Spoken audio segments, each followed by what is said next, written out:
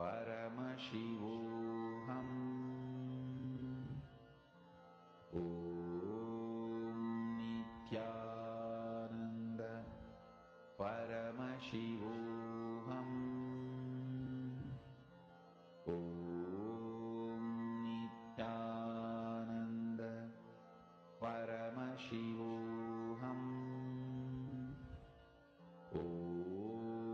Nityananda Paramashivoham. Om Nityananda Paramashivoham. Om Nityananda Paramashivoham. Om Nityananda Paramashivoham. Om Nityananda Paramashivoham. Om Nityananda Paramashivoham. Om Nityananda Paramashivoham. Om Nityananda Paramashivoham. Om Nityananda Paramashivoham.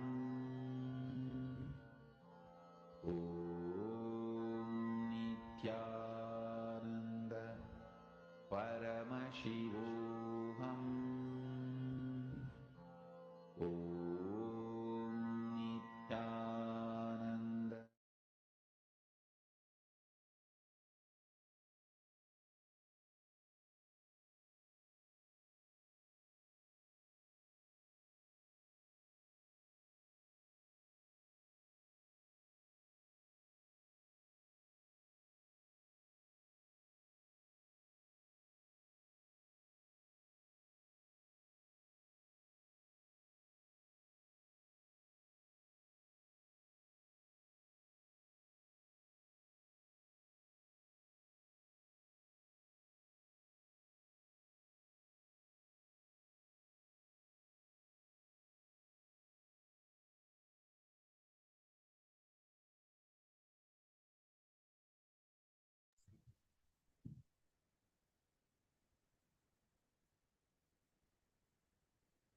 Yes, let's all now verify. You can take another picture of the object, see how the change has happened. When even one cognition throughout the day, so many different powerful cognitions, so many different understandings given, even one clicks, it will transform your life. It will make the power manifestation happen. The more you do power manifestation, the more the powerful cognitions will click with you. The more the powerful cognitions click with you, the more power manifestation will happen. Just keep at it, keep the space in Paramashiva. Everything will just manifest. Now, we're going to enter into the next session. At a very fundamental level, based on what society has taught us, we have an understanding that having a desire is wrong. It's wrong to want something. But Swamiji says that desires are not wrong. It is these contradictions, these conflicts, and these complications that make the desire wrong. Now, we're going to be entering into a very beautiful process to purify our desires. Let's now understand this and experience it from Swamiji himself.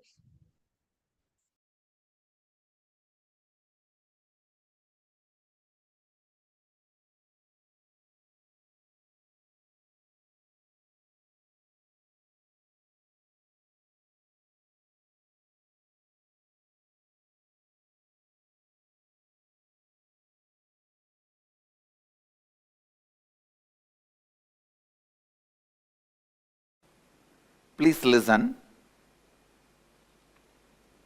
The next layer we are going to work is breathing layer, Pranamaya Kosha. In Sanskrit we say Pranamaya Kosha, breathing layer.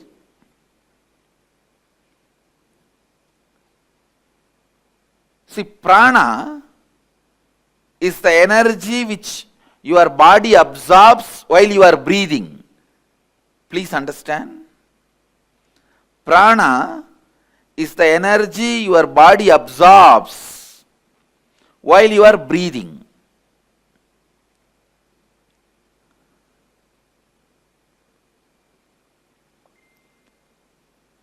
Air itself is not prana, but the energy which comes through the air is prana. Air is like a vehicle.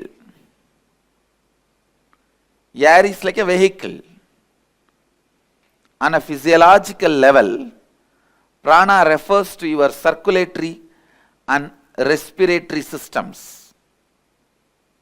See, prana does 5 things inside you. Inhalation, that's called prana. Vyana means the air which goes inside and stays in you. Third, udana, the air which goes inside and spreads all over the body. Samana, the air which leaves your body. Apana, the air which does cleaning process in your body. Actually, these 5 movements of air energy inside you, as totally called as pranic layer. Please listen. I'll repeat once more. The 5 breathing activity happens in you. Inhaling, holding, exhaling, spreading all over your body, and cleaning. These 5 put together is called pranic layer. And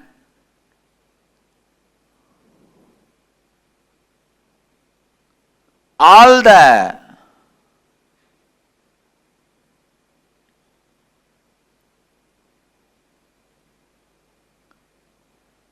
energy which happens during the breathing process gives life to you. So please understand, prana is one of the important source of life. In this layer, all our desires are stored. Desire related patterns, desire related engrams, desire related samskaras are stored in this layer. Please listen. Listen carefully.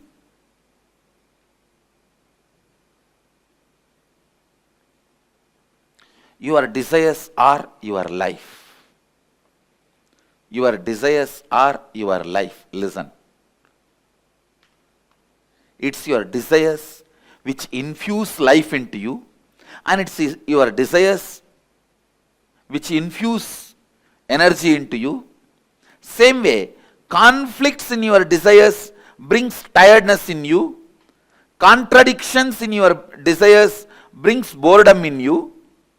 Confusions in your desires bring frustration in you. Please understand. your desires or your life, conflict in your desires, bring confusion in you. Conflict in your desires bring tiredness in you. Confusions in your desires bring frustration in you. Its contradiction in your desires bring boredom in you. Actually, if your desire is pure, every breath you inhale and exhale will make that desire into reality. When your desires have conflict, confusion and contradiction, every breath brings tiredness, boredom, frustration in you. Every breath is like a air blower into balloon.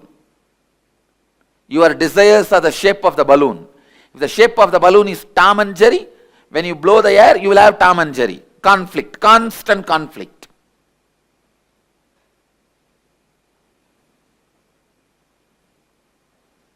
If the shape of the balloon is just round, when you blow the air into that balloon, you will have a round balloon. The shape of the balloon is tall. When you blow the air into it, you will see tall balloon. Your breath infuses energy into your desire. So the one and only thing you need to do in your life is not giving up desire, but removing the conflicts, confusions, contradictions in your desires. Please understand,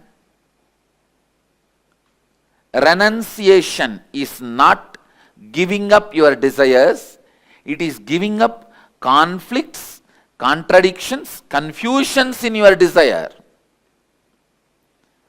One of the biggest mess up happened in the field of spirituality is wrong understanding. Renunciation means giving up desires. That's the worst understanding happened or misunderstanding happened in the spiritual field. Raga means attachment. Araga means detachment. Viraga means renouncing the conflicts, confusion and complications of desires. You need viraga, vairagya. Viraga becomes vairagya. Please understand, renouncing desires is not what we want. Renouncing the complications, contradictions, confusions is all we want. Renouncing complications, confusions and contradictions. That's all we need. That's all we need.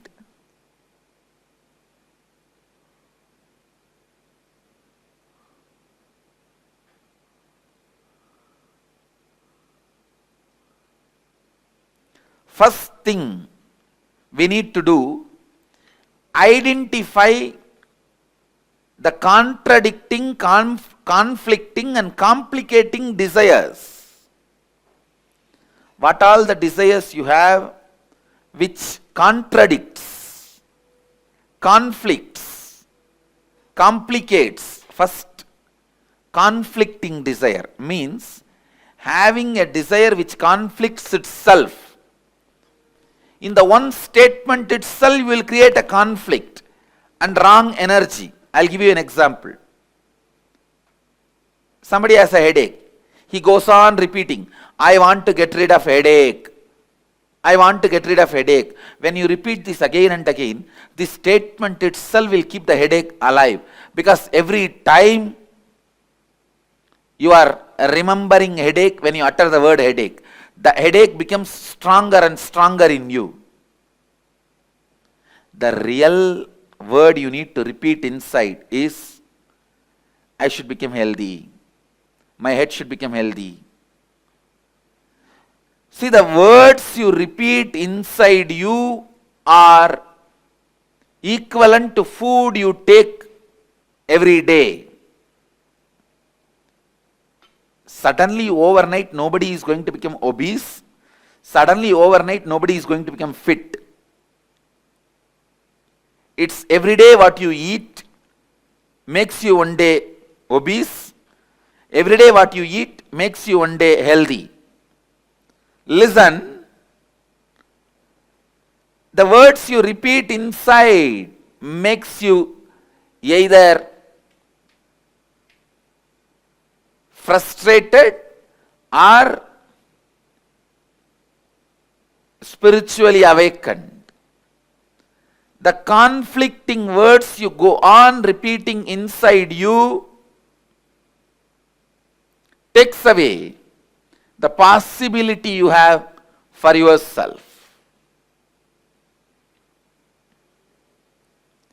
Second, contradicting desires.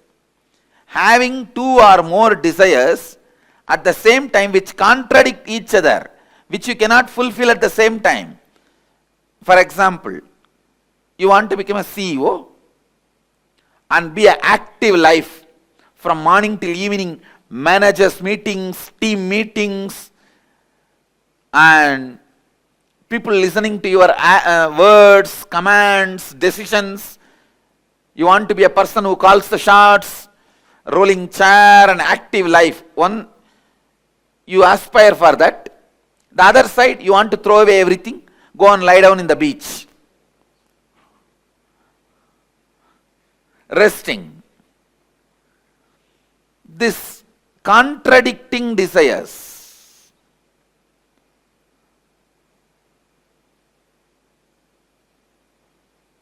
Same way, third, complicating desires means having a desire which gets complicated without direct understanding and right clarity. This is when you don't have intelligence to take the direct and straight steps to fulfill the desires. You go round and round and round. You want money, but you are working in the direction of having name and fame. You go round and round and round, fulfilling something else. It's like you want name and fame, but you are working in the direction of having money. I'll give you an example. You want to learn painting, but first you learn stitching and then drawing. Finally, by the time you learn painting, you have become too old. This complicating desires, understand that many times you want pleasure, but you get into painful lifestyle. It's like the joy you enjoy when you are romancing and dating. You want that permanently and you get married. That's it. I think this example everyone understands. If you are getting married for the sake of retaining the joy you experience while you are romancing and dating, that can be a very apt example of complicating desires. What you want is different and what you do is different. End up in complication. Now, please sit and dig out the contradicting desires, conflicting desires, and complicating desires you have. Cleansing the pranamaya kosha. And please start digging out these patterns and engrams. Now, again, awakening your Kundalini Shakti, infusing into your pranamaya, breathing layer, will make you get out of this conflicting, confusing, contradicting patterns. Please understand, whenever you become powerless in front of a desire, that becomes conflict, that becomes confusing, that becomes complicating. Listen carefully. Whenever you become powerless in front of your desires, those are the moments the conflicting, contradicting, confusing knots are created in your desire pattern. So naturally those knots does not allow the fulfillment or completion of your desires. Now, one by understanding and completing, second by awakening your Kundalini Shakti. In both ways, I'll help you to overcome these complications, conflicts and confusions. This Kriya we are going to do, the process we are going to do now, is a very powerful process to awaken your Kundalini and your pranic layer, so that you can be free from all this conflict, confusion, complications of your desires. So listen, the first step, listen to the first step.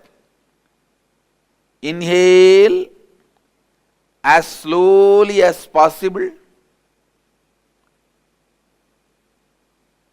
Hold as long as possible. Exhale as slowly as possible. Hold your lungs empty as long as possible. Listen. Inhale as slowly as possible, comfortably. Hold as long as possible, comfortably. Exhale as slowly as possible, comfortably. Keep your lungs empty as long as possible, comfortably. If you already have high blood pressure, any problem in the lungs, any heart disorders, any other serious illness, please do not do this Kriya. Others, do it very sincerely, as much as you are comfortable. Let's start the process. During the process, you should be standing. Please stand up. 3 feet gap between both the legs. Put your legs wide apart. Inhale and exhale. As slowly as possible and as deeply as possible. Please tie the ribbon. Please close your eyes and tie the ribbon. Inhale.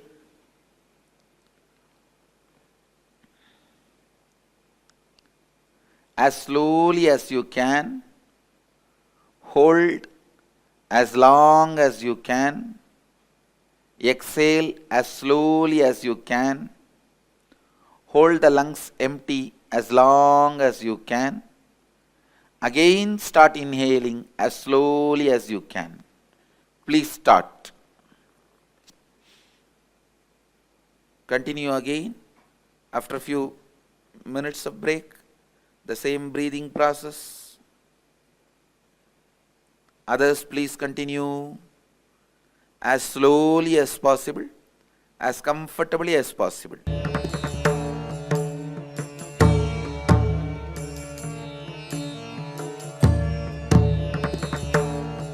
Relax.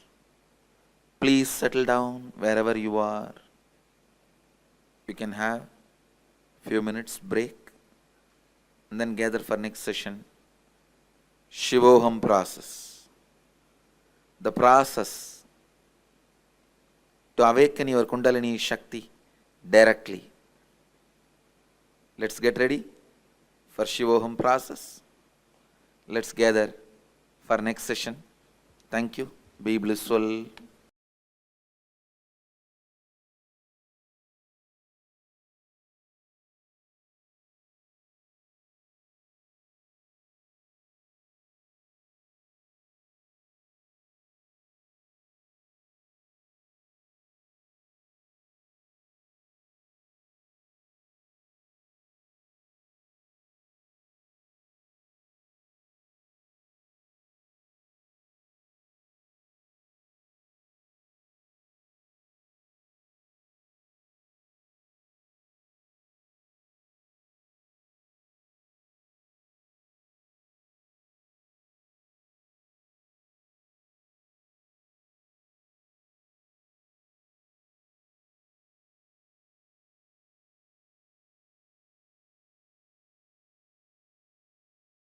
When you say, how will the Awakening Wealth Conscious program help me? It will align your whole thought current and consciousness towards life positive and wealth positive. Now you may be operating from the cognitions of wealth negative. So once your cognitions are aligned, please understand, whether you work or not, even your breathing gives life to your cognition. That is why don't go near bad people. Even if you breathe their air, it is bad for you. They will somehow put the negativity in you. Your whole cognition will be tuned towards wealth positive, life positive. Naturally, you will manifest that in your life.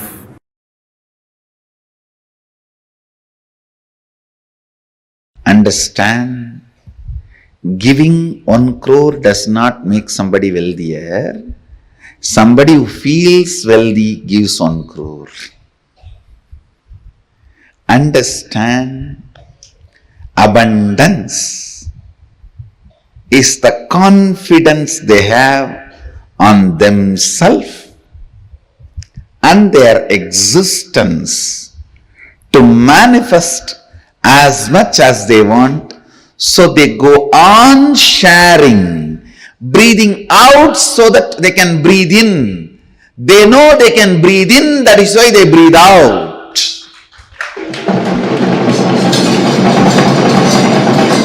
If you are doubting, will I be able to breathe in and hold the breath inside, you will be dead.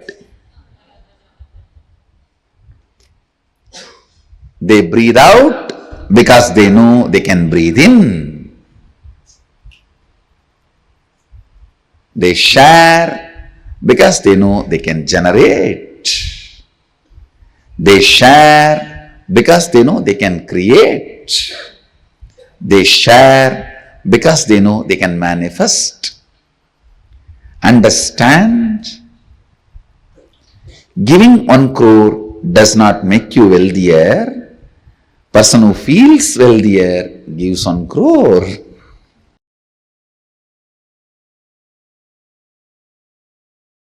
Many of your desires, your movements, your actions, you complicate. Because you have a prejudice, it cannot be solved. All of you understand? How you relate with yourself. Conflicting, contradicting, complicating the desires.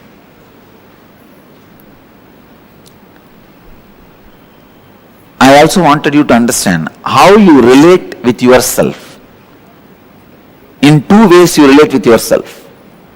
First, the lower identity or the lower ideas you carry about you, or the higher identity, higher ideas you carry about you. If I have to give an example, very small things sometimes you feel, no, I cannot walk 3 floors and go to my office. So I don't want that job. Sometimes very small things, you complicate it so much and you really believe it is a big problem. I am giving you one example. But look inside, you will see hundreds of examples where such a small thing, because of the lower ideas you carry about you, and same way sometime you carry very high ideas about you, and very difficult things, very difficult for others, you finish it so easily because the ideas you carry about you. Now first I want you to work. I'll give you a small exercise to work on the ideas you carry about you, so that I'll lead you to the next level of conflicting, contradicting, complicating desires. You felt very low and unhappy. Describe the incident and write down the experience you had about yourself. Contemplate and write down the lowest ideas you carry about you. I am not capable, I am not good enough, I am a failure, whatever you are carrying. Second, recollect the first incident in your life when you had the first idea about money. What were your first thoughts and engrams about money? Third, scan your whole life and identify if you had incidents in your life where you are left incomplete in aspect of money.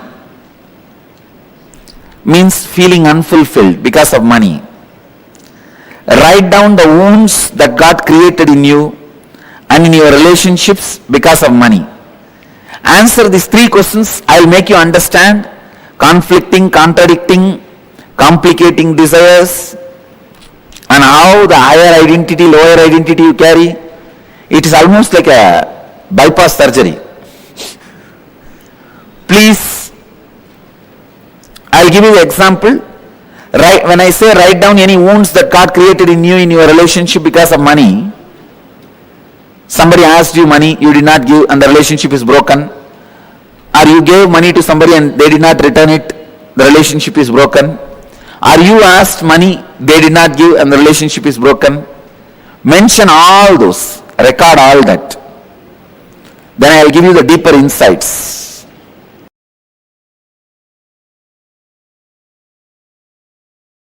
First thing, you do not manifest what you desire, but you manifest what you believe. You manifest what you perceive. You manifest what you cognize. If you cognize struggle as you, if you believe you as a struggle, you will manifest only that. If you believe, if you cognize, if you perceive you as the ups and downs, you will manifest only that in your life. So the first basic truth. So if you perceive yourself as a struggle, you will manifest only that. And you desire health, wealth, joy, completion, enlightenment, stress-free, beautiful, blissful, content life. But you perceive you are not qualified for that, or that is not going to happen for you. You are not capable of taking responsibility for that. Unfortunately, you manifest what you perceive, not what you desire. Unfortunately, you manifest what you believe, not what you desire. Now, this gap, struggle, is what I call incompletions, mental patterns. When the completion starts happening, your perception, your beliefs become your desires. Your desire and your beliefs becoming one is what I call completion. Then simply you start manifesting. What do you want to manifest? Listen carefully. whatever you want to be. Enlightened, healthy, wealthy, whatever. The actual work you need to do is on your fears. Actual work you need to do is on your fears.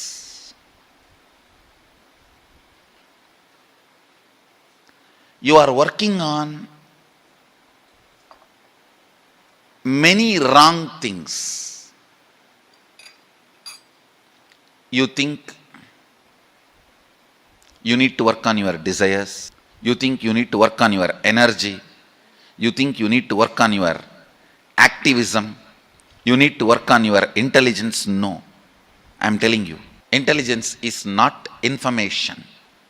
It is ability to handle information. That comes only when you crack down your fears. In the path of enlightenment, if fear is a wall, desire is just a small rope hanging between two poles. Guilt may be a small one thani bush in one corner, which you may not even need to attend. Many things which you may not even need to face, you go on wasting your time on it, working on it. Actually, what you need to face, you need to crack down on your fear. That is the most important wall you need to break. Even here, the secrets of attracting wealth, the most important thing you need to break is your fear. You need to crack is your fear. It's for the courageous. Actually, I see,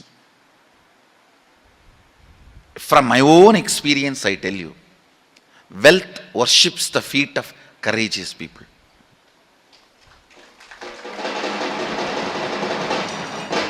End of the whole secret. You may think, looks too plain, too bland.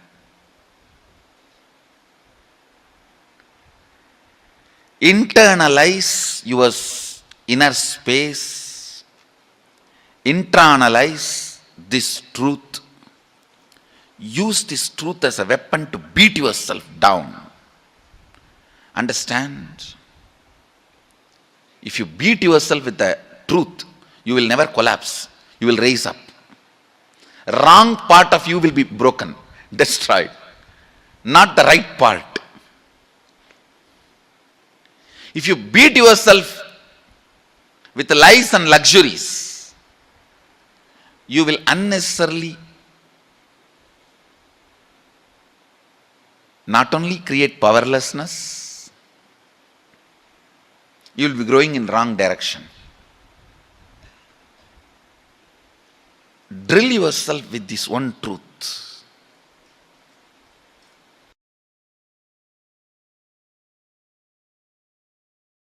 If you carry the idea, oh, if I become wealthy, I may become arrogant. I have seen many wealthy people becoming arrogant, abusive. If you carry that idea, you will never allow the wealth to become part of you. Go deeper into your cognition, biomemory, where the cognitions are stored, biomemory. And remove the cognitions you have against abundance, boredom. If you complete that, you can manifest multiple powers which will just attract. Please understand, you carry certain magnetic power, magnetic energy field in your biomemory, which is responsible for attracting the type of people, situations around you in your life. Sometimes people come and tell me, I all the time attract the people who abuse me, Swamiji. Means you are enjoying it. You are very happy about that victim feeling. You think that is the best safe identity with which you can survive. No. You are not Sati, you are Parvati. Understand? Ultimately, your bioenergy, Kundalini, should be awakened by a proper method.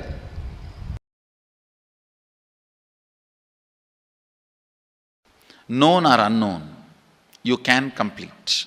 You can be out of it. It is possible. It is possible.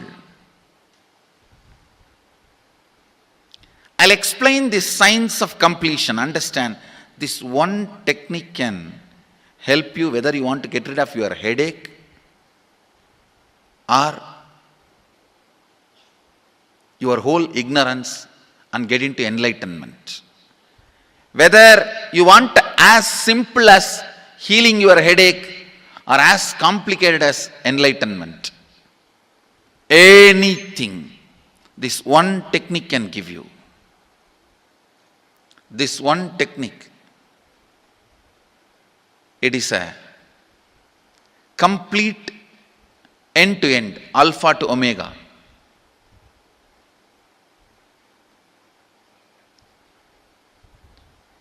It's from Sadashiva directly.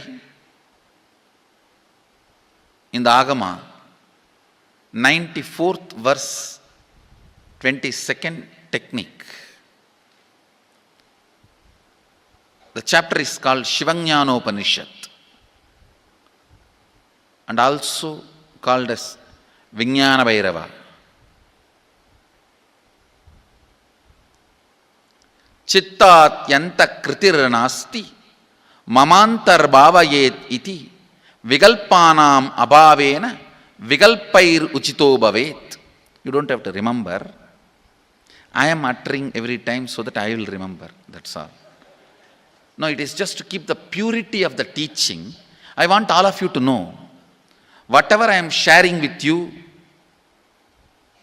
is my personal enlightenment experience, which is in tune with the earlier master's experience. My apta pramana, my atma pramana in tune with the apta pramana, means the earlier masters. The Shastra Pramana. Only that can become your Sakshi Pramana. Never learn from a person who does not have Atma Pramana, enlightenment. He will be only Pandit, repeating.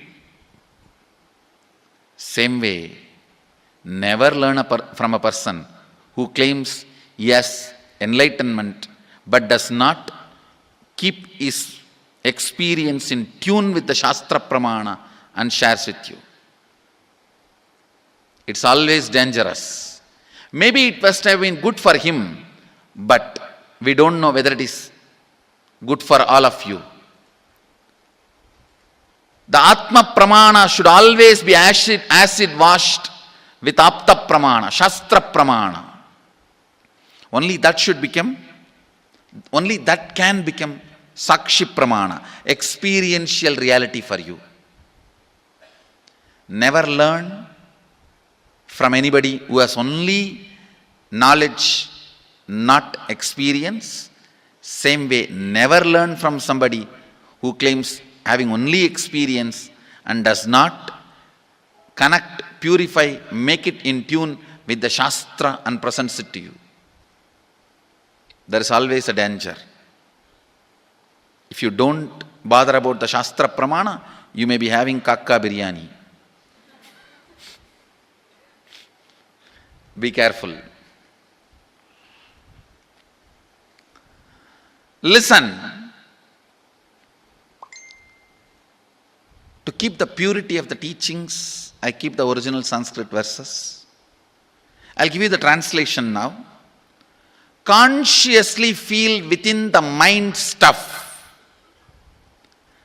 of past memories of incompletion with its activities as mind, intellect and ego not existing in me. By contemplating this way in your inner space, disidentify from the past impressions and memories of completion. Put your active attention at the space of past happening. Relive these imagined impressions and memories of incompletion. Then the mind stop having fully ceased from its present characteristics of forming thought patterns and cognitions is complete. Thus you become complete and achieve the original space of complete completion. Listen. Now I will explain. I have read out the translation. I will explain what to do. Now you wrote many of the patterns, incompletions, thought currents you are having about money, ideas, cognitions you developed about money from the young age. Do only one thing. Just go back to that same age when the incidents happened in you, the cognition started building in you, the beliefs started building in you, the idea started building in you, the perception started building in you. Relive the same situation. I am not asking you just remember. Remembering means, for example, something happened at the age of 7 which is still hurting you about money. You asked 1 rupee from your uncle and he did not give, but he gave it to his son. It's still sitting and hurting. If now you are 47, this happened 7. You being 47-year-old person and remembering what happened at the age of 7 is remembering. Forget you are 47. Forget who you are now. You may be having millions. Just become that 7-year-old who asked and did not receive. For you that 1 rupee must have been almost life. I have seen people, they develop even wheezing when they were not given as simple as a chocolate or an ice cream by their friend or family or brother. I have seen. Because for a child, it may be life. Just go back, forget who you are now. Become that person. When that incident happened, relive. Just see what has happened at that time. You will see many of the unknown, suppressed emotions will break. And I tell you, many diseases will be healed. I have seen people walking out of tumors, cancers, asthma, wheezing, just by completion. Because many of your diseases have their roots in some of the incompletions of the past.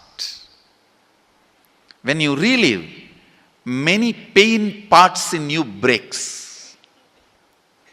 Pain bodies collapse. The pain patterns melt down, which completes many other issues which you don't even remember. I have seen when people do completion, to complete the wealth-related incompletions, suddenly they get into health, because the same incompletions which created wealth issues only were creating health issues. When they melt down, people become free even from both. Listen carefully. I'll repeat once more. Now you would have written so many patterns, incompletions, thought currents, ideas, cognitions, Take few minutes. Go back to each incident, each pain, each hurting. Relive. Relive. Relive. Don't justify what happened. Don't try to console yourself. No consolation will work. No justification will work. Neither help others nor try to help yourself. Just relive. I've seen when somebody has tears, others try to console. No, relax. You are not more compassionate than me. Let me do that job. You don't interfere in my job. Let you just go through. Even you don't try to console yourself. That is not going to work. If something has to break inside, let it break. It's okay. When you relive, the powerlessness, incompletion, loses power over you. I'll guide you step by step. And I commit with you, I'll lead you all to completion. And I know how to awaken, trigger the incompletions in you and break them. Help you to relive and relieve.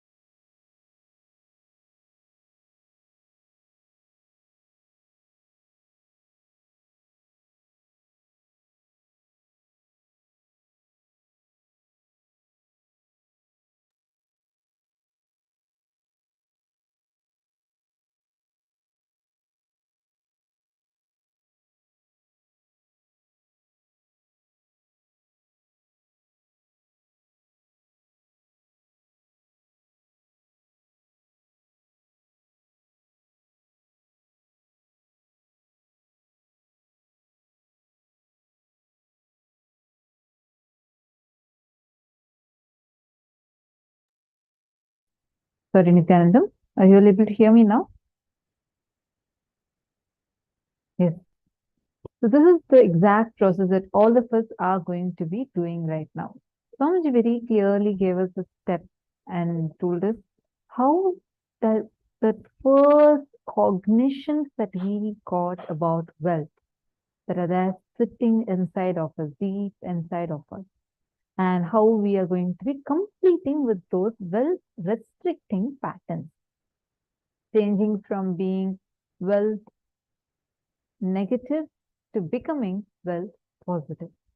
So this is what we all are going to be working on right now. So can I request all the participants to take a few minutes first and post all the clicks that you got so far?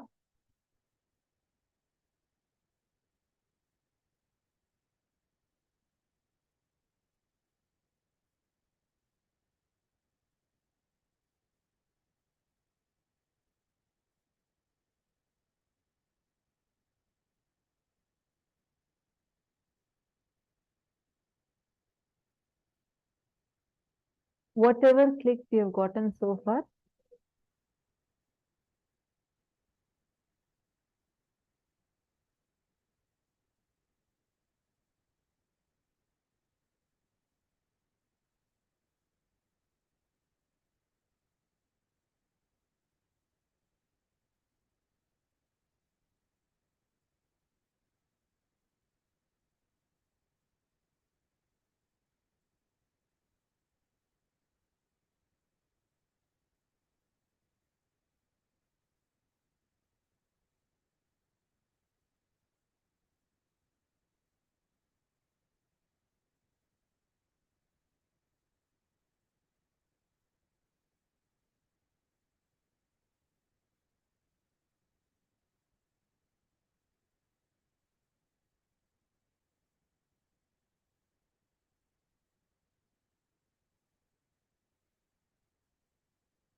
Awakening wealth conscious will align your whole thought current and consciousness towards life positive and wealth positive. Now, you may be operating from the cognitions of wealth negative. Many of your desires, your movements, your actions, you complicate because you have a prejudice. It cannot be solved. In two ways, you relate with yourself. First, the lower identity or the lower ideas that you carry about you, or the higher identity, the higher ideas you carry about you. If, for example, very small thing, sometimes you feel, no, I cannot walk 3 floors and go to my office, so I don't want that job. Sometimes very small things, you complicate it so much and you really believe it is a big problem that you have. How many of you are able to relate with this? How many of you are able to see, yes, that's so right. Even I can see in my life that many times something very small, I complicate it like so big. How many of you are able to see this in your life? Oh, I have to tell you this. I used to carry this cognition. I shared this earlier. For me, was doing yoga on this Malakamba. We have a huge, like, I think it's about 8, 9, I think about 10 feet tall, 10 feet tall pole we have. And so you're supposed, it's like a wooden pole, like a thick, it'll be, I think, like a pillar kind of a thing, and it'll be completely smooth. And they usually apply oil on it, and you're supposed to be climbing on that and doing yoga. And we also have something called as the Kundalini Rajju Yoga. It's a yoga that you do on the rope.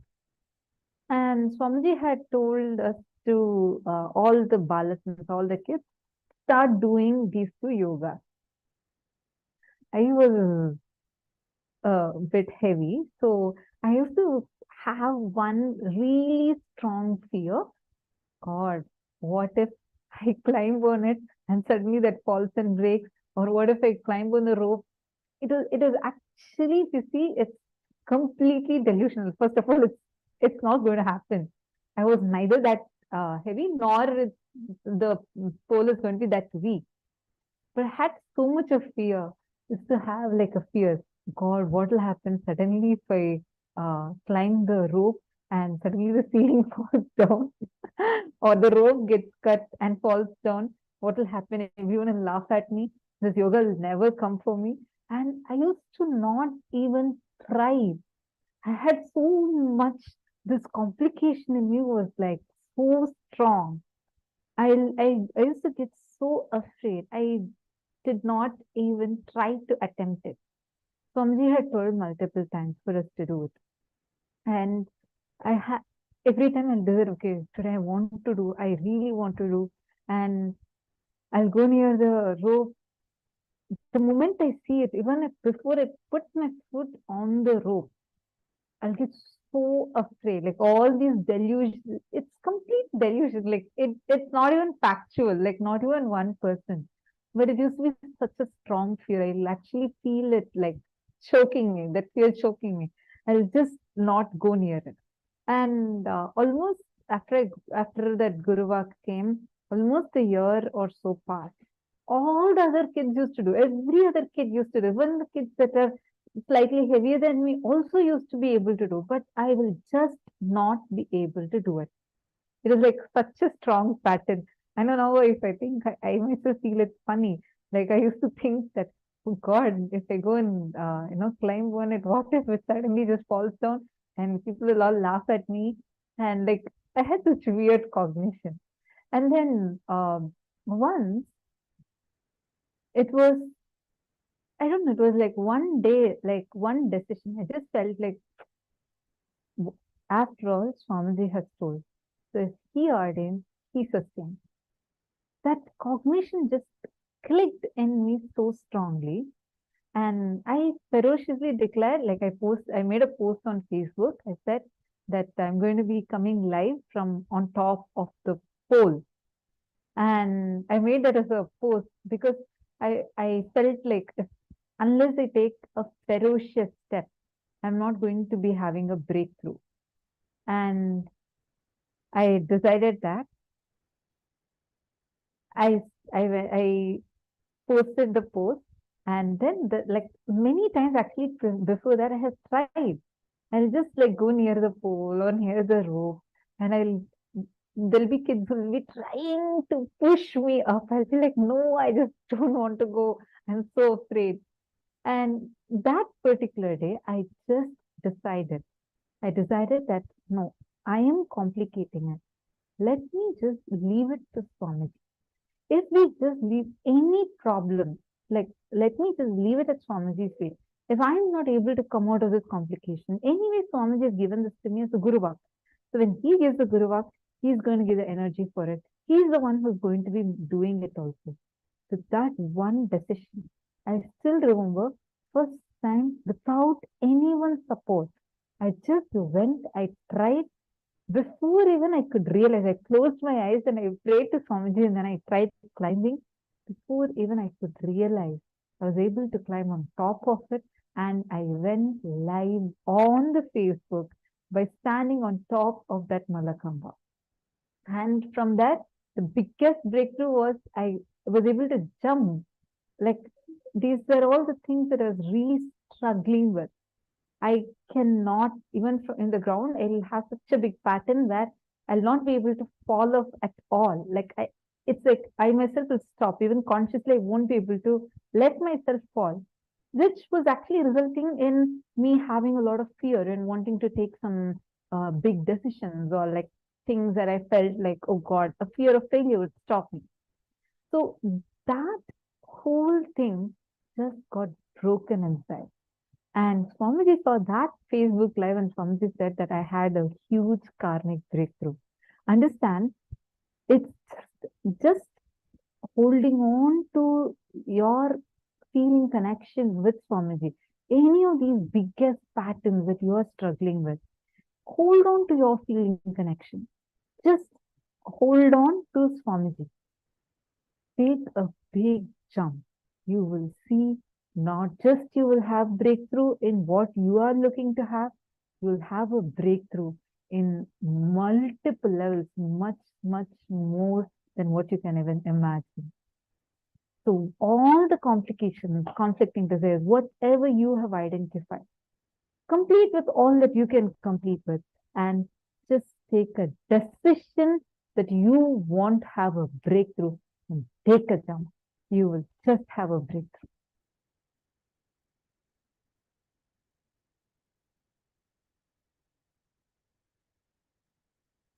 Now, we are going to be going a little more deeper into what Swamiji just told. We are going to work on our relationship with wealth.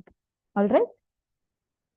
Prithvi Prasad, Nithyanandam, is this your first time here? Nice to have you here. Prithvi Prasad. Okay, I think I'm seeing you for the first time. Where are you from?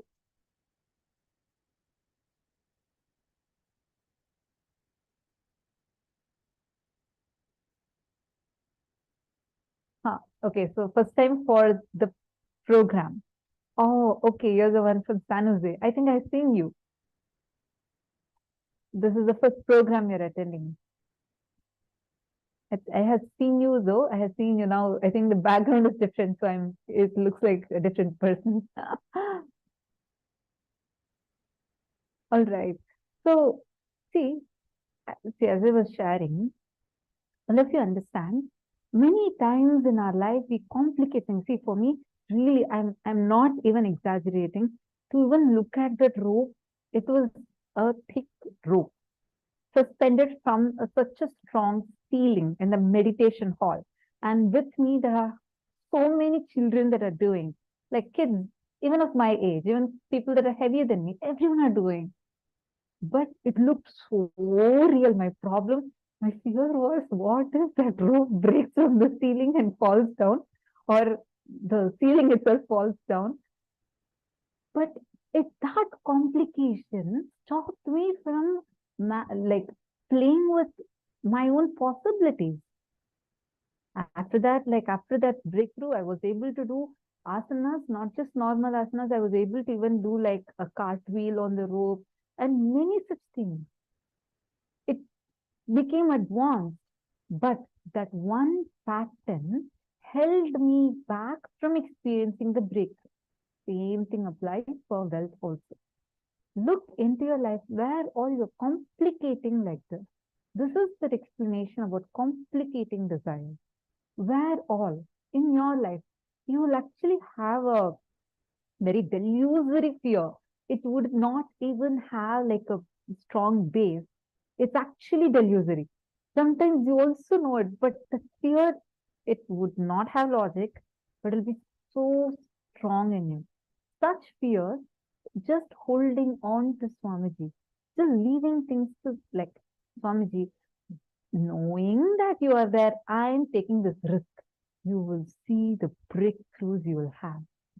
Actually, that's the best news for all of us. Even if you fall, see, for all of us, equally Swamiji is holding us in his hand. Even if you fall, you'll only fall in his lap. It'll never hurt you. Understand? Holding on to Swamiji and taking any risk because you have Swamiji with you.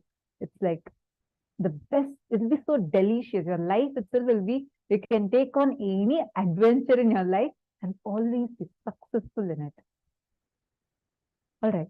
So now let's do the exercise. We're going to be working on the restricting wealth pattern, which is there inside of you. Take a few minutes and identify these kind of situations. You felt very low, unhappy, where when it comes about money, the kind of cognitions you carry about you inside of you. Please take a few minutes and start penning them.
Once you have written these steps, now recollect the first incident in your life when you had the first idea about money. What were your first thoughts, engrams about money? Look in. Take a few minutes and look into you. The first time it might have been probably you asked for a candy and then your mom said, hey, no, I can't buy you, that's too expensive. Or you said something. And what you have had as an experience, or you saw in front of you your parents being struggling for money. Your relatives spoke ill about your parents regarding money. The earliest experience you have had with money. Please start penning them down now. Go back to that. What were your first engrams? What were your first thoughts that you had about money? Take a few minutes and please start writing this down. And once you finish this, go to the next step. Scan your whole life and identify if you had incidents in your life where you were left incomplete in the aspect of money, means like feeling unfulfilled because of money, or wounds that you created because of money, whether it's in your relationship aspect, anything. What all are the things that you had in your life? You're going to scan your whole life and write. So please sit and do the second step and third step now.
All of you can please relax. Alright. Now, in this same space, let us all enter into the next session, which is a power manifestation session. Please understand the secrets of attracting wealth. You being able to manifest wealth, you being able to attract wealth. All of it happens through very, very simple steps. Some of the most basic things, like Swamiji was explaining, right, about creativity, correct? That energy to create, the creativity dimension. Every simple step, every step of the way, you will be able to manifest wealth easily just by bringing some small changes in your lifestyle, small changes in your cognitions. So every one of us, when we work, when we understand, when we practice these sciences, you will see just by doing the most simple steps in one of your these things, you will be able to see how physically, actually in reality, you will be able to start manifesting that wealth. So it starts with them, right? Now, we're all going to be manifesting the powers of Ashtamahashakti. So there are basically 8 main characters, okay? So the 8 main characteristics, 8 main characteristics using which you can attract wealth. It is Mahima, Anima, Mahima, Garima, Lahima, Prapti, Prakamya, Ishitva, and Vashitva. So it's 8 in total. Basically, these are 8 actions of the mind. See, our mind or our reality, there are 8 laws using which you can create something. You can, like, for example, making something as small as you want, making something as big as you want, and making something as heavy as you want, making something as light as you want. And Ishitva is like lordship over something, Vashitva is attracting something. All of this you can manifest every step of the way. Any object, anything of your desire, you can pick that. Understand, if you just cognize and realize something that is having the, for example, let's say something that you want to attract, right? Now, when you just create the space, let's say you bring that lordship over it, how do you do that? When you know anything out in front of you is as per your control. If you can just increase something, decrease something as per your will, then you will know you can very easily play with reality, play with how things are happening in front of you. Now, I request every one of you, just go ahead and play with increasing the size of any object that you want. Any object it can be. Anima, Mahima. You can increase or decrease. Bring any object in front of you and keep that object with this clarity in your inner space. The ability to increase or decrease it as per your conscious will. That one is enough for you to start manifesting it so easily. Just keep any object in front of you. It can even be your height, in fact. And just chant the Mahavakya, and inside you experience that vast expansion happening. You will see how the object in front of you will actually physically expand.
Now, I request every one of you to just check, see how many of you have started manifesting with this.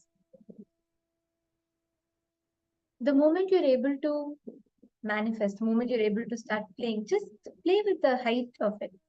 You will just see how, if you will realize how, if I can do this, I can also do this. That whole experience will start happening inside of you. You're getting it? Now, let us all enter into the next session where Swamiji is going to be revealing to us about comparison and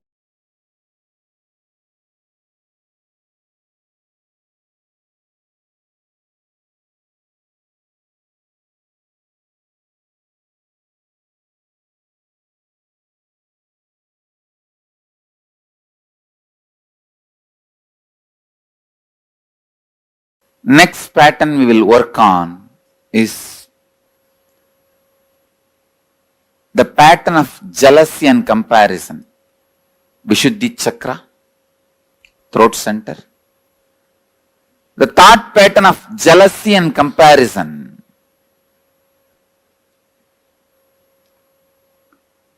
I tell you, most common and unaware engram is jealousy, comparison. It starts again from the early childhood. When your mother says, eat well, only then you will become like your elder brother. Study well, only then you will become like your father. Comparison is one of the most common and most unaware engram. You compare wealth, you compare in health, you compare in beauty, you compare in education, you compare in intellect, you compare in practically everything. But you need to understand one thing.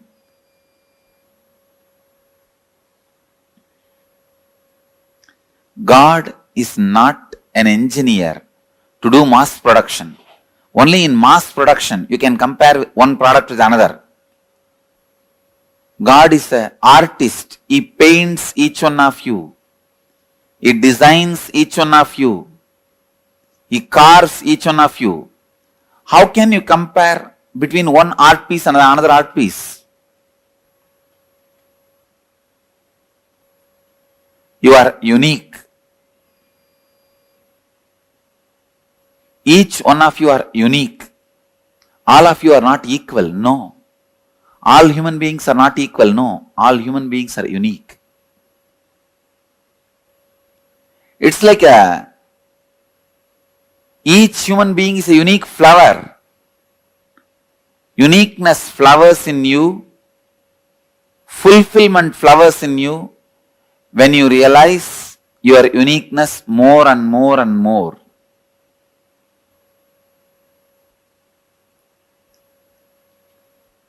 If you dig out the comparison engram, you will understand.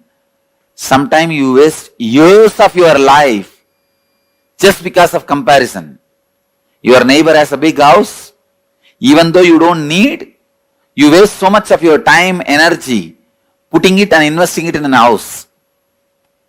Finally, when you have that big house and are not able to maintain it, when you are not able to maintain, when you realize you don't need that big house, you feel, oh God, 8 years of my life I wasted in this. I really needed a car. I could have put little bit of money into the car. Instead, I put all the money into this house. Now I am not able to maintain.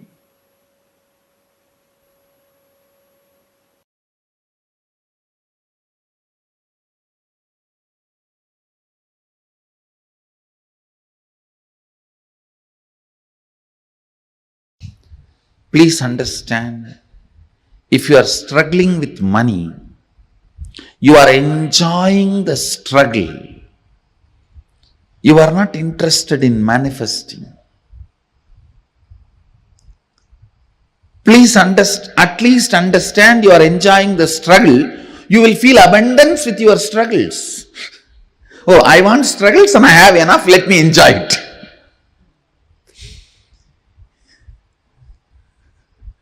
At least feel abundance You want struggles, 2000 struggles around you, and you have 2500 struggles. Enjoy them.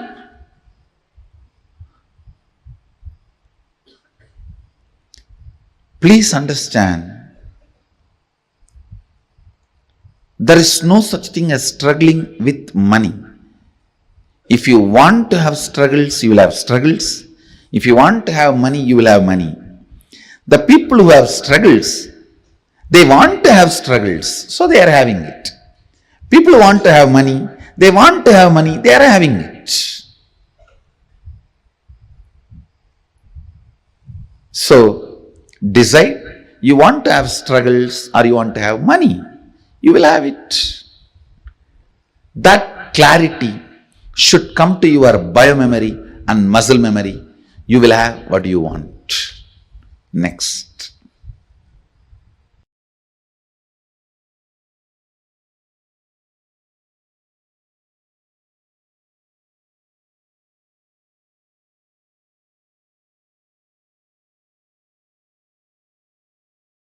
Please understand, in each of this, you have your vested interests. Many times, you visualize in poverty, you are free from all responsibility. You just want to be free from all responsibilities and commitment. Then you constantly visualize, entertain, cherish the poor life. When it actually lands on you, you say, no, this is not what I wanted. Without knowing what is going to come, you cherish, visualize, entertain a thought current. After you attract that, you think, oh God, I think I missed it. Please understand, universe is intelligent and compassionate. It gives you only what you ask for. Never anything else. And if you have manifested poor health, unhappy relationship, poverty, look in why you manifested. Why you manifested. And dig it out from your muscle memory and biomemory, the root patterns. Why you manifested poor health, poverty, unhappy relationships, and complete it. You will understand, you always manifested only what you wanted, knowingly or unknowingly.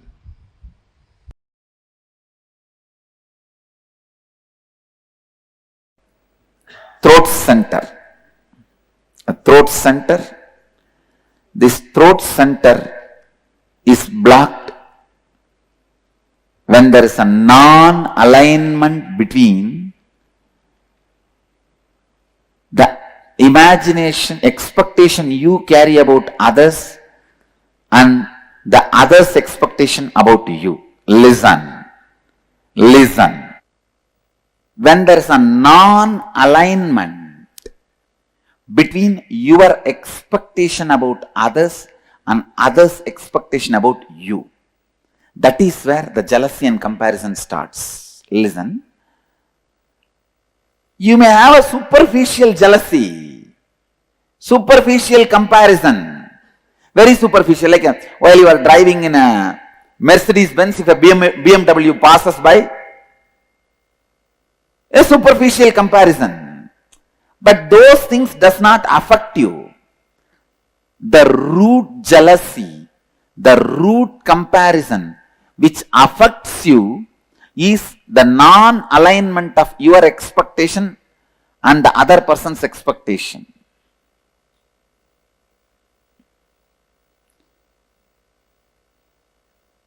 How many of you have in your life the non-alignment between your expectation towards them and their expectation towards you? Both of them are not in alignment. then you have a problem in throat center. Anyakara is what you believe and project others to be for you as per your understanding. Listen, these are all like a legal definition. Anyakara is what you believe and project others to be for you. In this example, what I expect you for me and how I tell that to you. Clear? For example, now I am expecting Bhagavan to build a temple in Dallas, so I am expressing it to him. This is my Anyakara. He expects me should always honor all the words I utter and fulfill them. That is his Anyakara for about me. Clear? But now there is a non-alignment where I am fulfilling but he is not ready to fulfill. Clear? So his throat has a problem.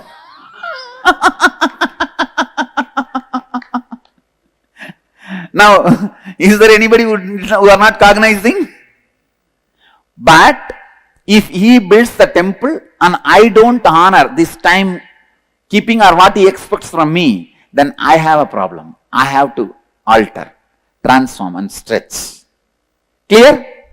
Here is a volunteer. What that volunteer expects from me is Anyakara about me. What I expect from him is Anyakara, my Anyakara for him. Clear? If I fulfill his expectation and he does not fulfill my expectation, his Vishuddhi has a problem. If he fulfills my expectation and I don't fulfill, my Vishuddhi has a problem. Clear? So always be stretching, fulfilling everybody's Anyakara with whom your life is involved. Clear?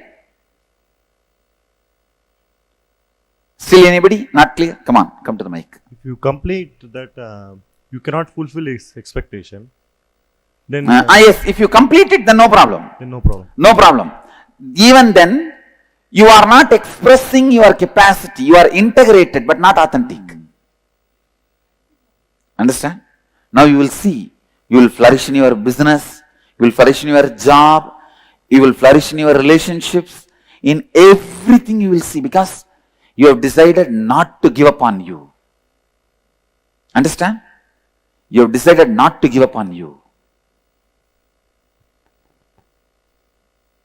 Understand? You saw the live demonstration of somebody opening their Vishuddhi center. When he said he will not, his Vishuddhi was locked. The moment he decided he is going to do, his Vishuddhi opens. So I tell you, not giving upon you and others is the way to open the Vishuddhi. Don't give up on people. I demonstrated, I don't give up on him. I was very authentic with him. Even if he does not want to do, I did not force him. I just left it. But I am not going to give up on him. I am going to wait. I'll wait. And see to it, he realizes sometime. When I carry that cognition, I am going to wait. Immediately, he realizes. He realizes. So in all those moments, understand, my decision not to give up on you is the one which is pulling you up. That is the rope. That is the connection. Clear? Now, I'll repeat my expectation about the other person is my anyakara about him.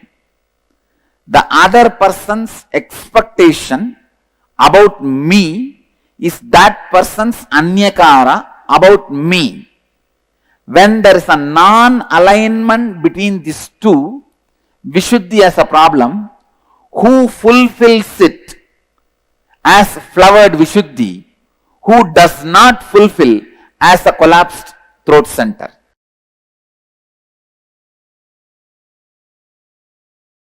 Now listen. Let me come back to emotion retention and emotion fermentation. You get multiple types of emotions, almost all emotions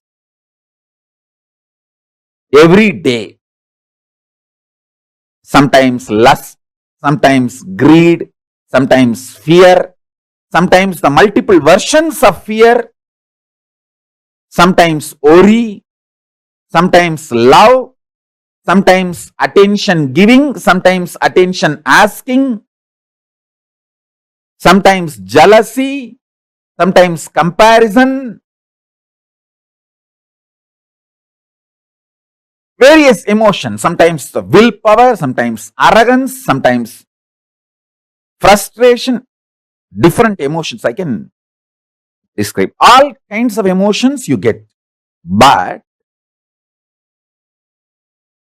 logically, through your conscious decision, the thought currents or emotions which you cherish stays inside you and starts getting fermented. The good news is, no emotion gets fermented inside you. No fermentation of emotions happens inside you without your conscious support.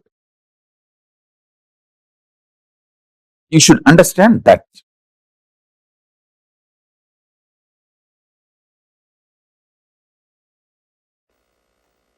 Please understand, I am talking a practical science. Listen. I am giving you the essence.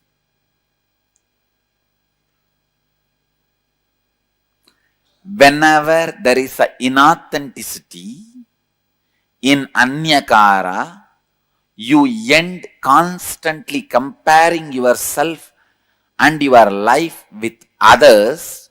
You end up with jealousy, hurt, anger, suffering. Then you are caught in comparison and jealousy. Jealousy is outcome of deep, innate violence you carry. Listen, I am putting it in a better way. Please understand, when somebody expects something from you, when their image about you demands your expansion, you are not interested in expansion. The violence you have, you show towards them as jealousy, saying, you expect this from me? Come on, now I will expect this much from you. You prove. Getting it?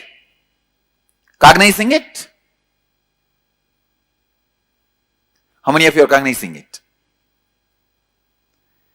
Jealousy starts to justify. Listen. Jealousy starts to justify you not fulfilling others' image, or, listen, jealousy starts to justify you not fulfilling others' image. Understanding? See, I will not fulfill what he wants from me because he does not fulfill what I want from him. And I will expand what I want from him before even thinking whether he is going to fulfill or not. If he has 10 million, I will put it as 100 million I want from him. Then go there and say, see, he is not fulfilling my 100 million, so I am not going to fulfill what he wants from me. Getting it? Cognizing it? Jealousy starts as the justification Clear? Then it becomes a violence to declare your supremacy. Let me tell you, cognize, listen. First, hey, you have 10 million. If I ask 10 million, you may give. No. I'll ask 100. So you can't. So now, because you are not fulfilling, I can justify why I am not fulfilling. Why I am not expanding me to you? Because you are not expanding you to me. As a justification, jealousy starts. Then you have justified to many people that why you are jealous. Why you are jealous. Why you are jealous. You are justified to many people. And many people have fallen with your argument. And they say, all right, you are right, you are right, you are right. Then the jealousy doesn't keep quiet. It declares, now I am the supreme. Listen. For example, I say, hey, give me 100 million. You are not giving. So now I am also not going to fulfill your image about me. Then this fellow, he says, yes, right. He falls. Then second fellow comes. For him also, I am not going to expand to you because you are not expanding to me. Justification. He falls. So one by one, when people start falling, suddenly you declare, hey, I am the most supreme. How many of you are cognizing it? Do you see in your life, in some areas, you have declared supremacy? At least one area you have to declare supremacy to keep yourself alive. If you don't declare supremacy, even in one place, you cannot tolerate you. How many of you are cognizing me?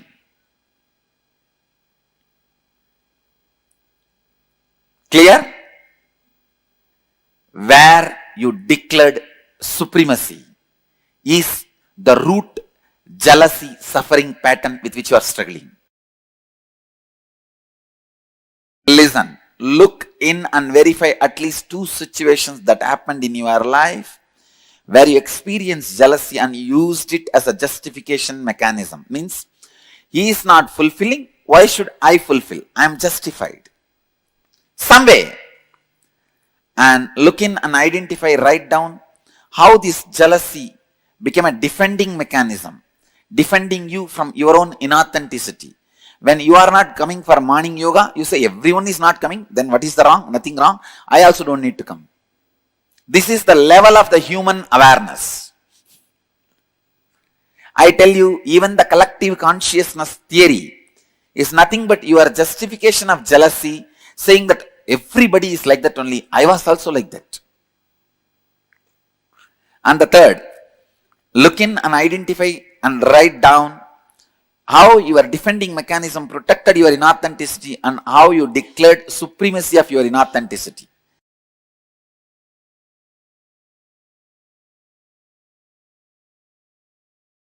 People who are able to be energetic, alive, active, sharply thinking, strategizing, without the peer pressure of jealousy, comparison, they are going to accumulate exorbitant amount of wealth. Understand? All the people who can function, think, work, get excited only by peer pressure, jealousy, comparison are just going to dry and wither out, because all the peer pressure, jealousy, comparison, everything is going to be taken away from life. If your mental setup is such, you can think only with peer pressure, jealousy, comparison, you don't have future. Your active, excited hours will drastically drop down to 5%. You will be almost in depression, low mood, non-thinking, non-excited, inactive. Whoever is able to excite themselves with powerful cognitions, in tune with the cosmos, you are active just because you feel like enriching the world, supporting the world, contributing to the world. If your mental setup is based on contribution, enriching, spiritual strength and excitement, you are going to be active continuously and you are going to accumulate exorbitant wealth. Because all the wealth of the peer pressure based gang is going to be left. It's going to melt down. The peer pressure based industries will melt down. Contribution based industries will shoot up.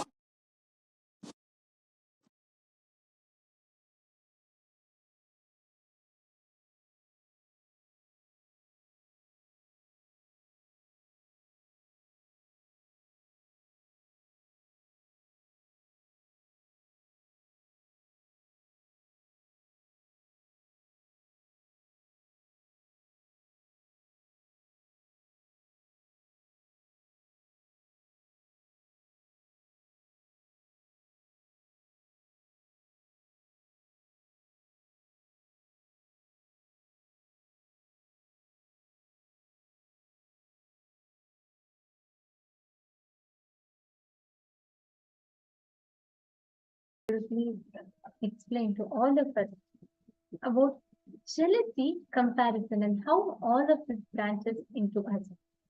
Did you know that your Vishuddhi chakra, right, which is a throat center, which is what Swamiji is telling us, Vishuddhi, the example that Swamiji gave us, right?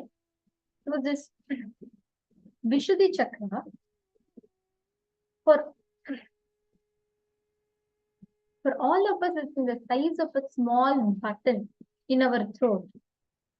Whenever you are entertaining jealousy-based, comparison-based patterns, it shrinks, and it becomes like this small, right? And it is here in the throat center. When you are free of jealousy and comparison, it becomes something as big as a cartwheel size. I was so surprised when I heard this, but this is a fact. That's how the chakra expands. Every time you have jealousy or comparison inside of you, you are literally again and again going on putting yourself into that struggle. Like you're going to be stuck in that same vicious loop. Like Swamiji said, expanding your expectations from life and justifying that with your inability to do is jealousy.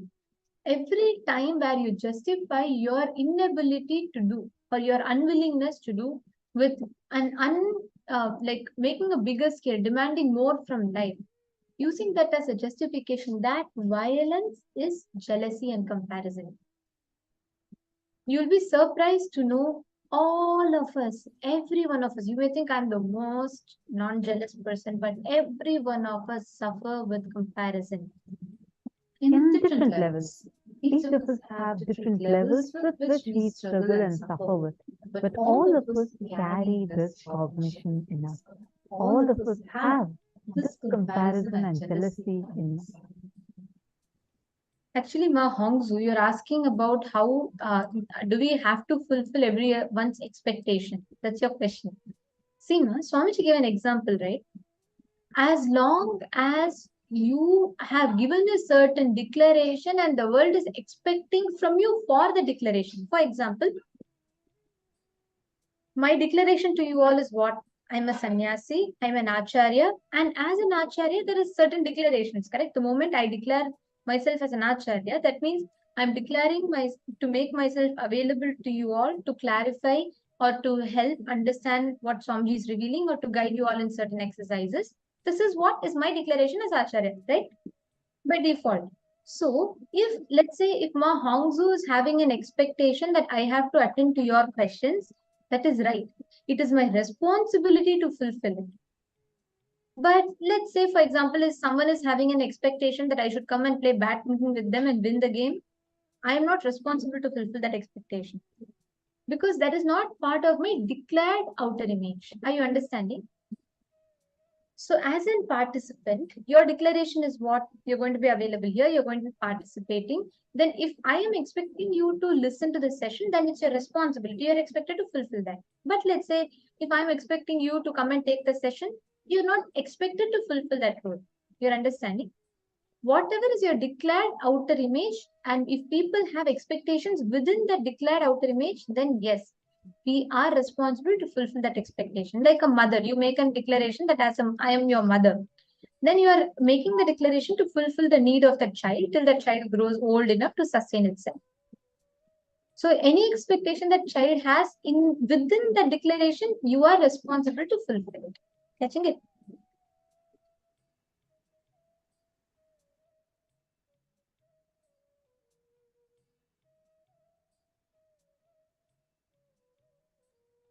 So this jealousy and comparison, right? All of us carry this in our lives.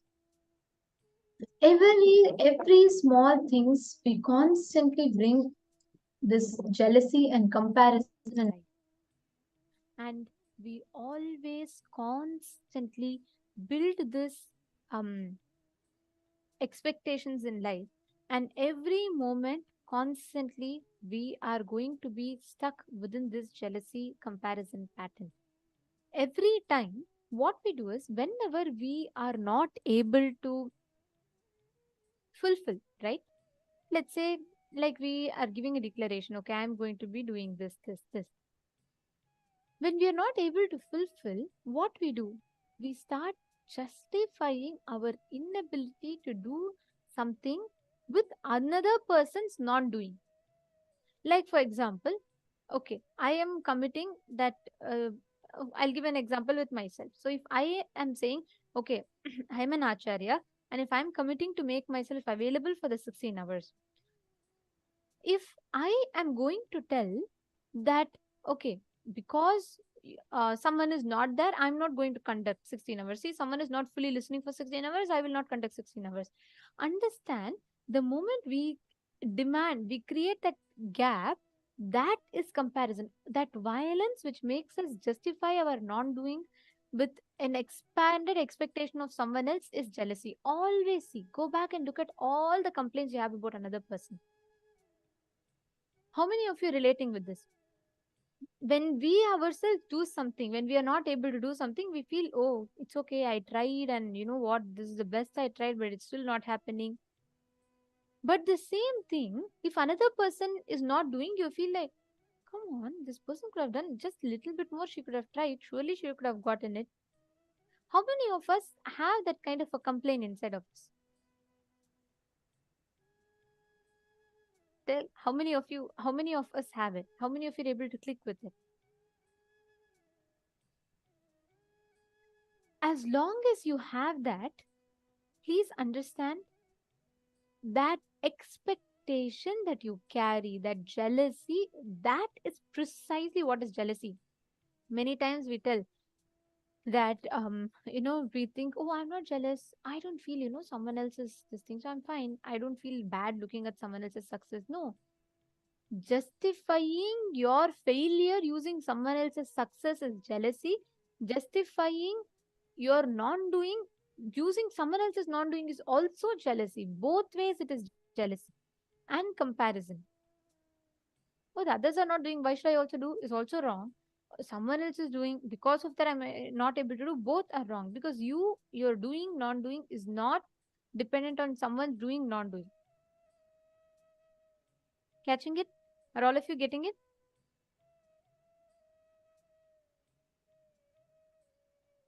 So now, every time you have that justification inside your inner space, understand it, you are shrinking your Vishuddhi chakra into something small as a button, like this small. Every time you create this jealousy inside of you, the Vishuddhi chakra shrinks. Every time you enrich, the Vishuddhi chakra expands. What is in the size of a button becomes the size of a cart wheel.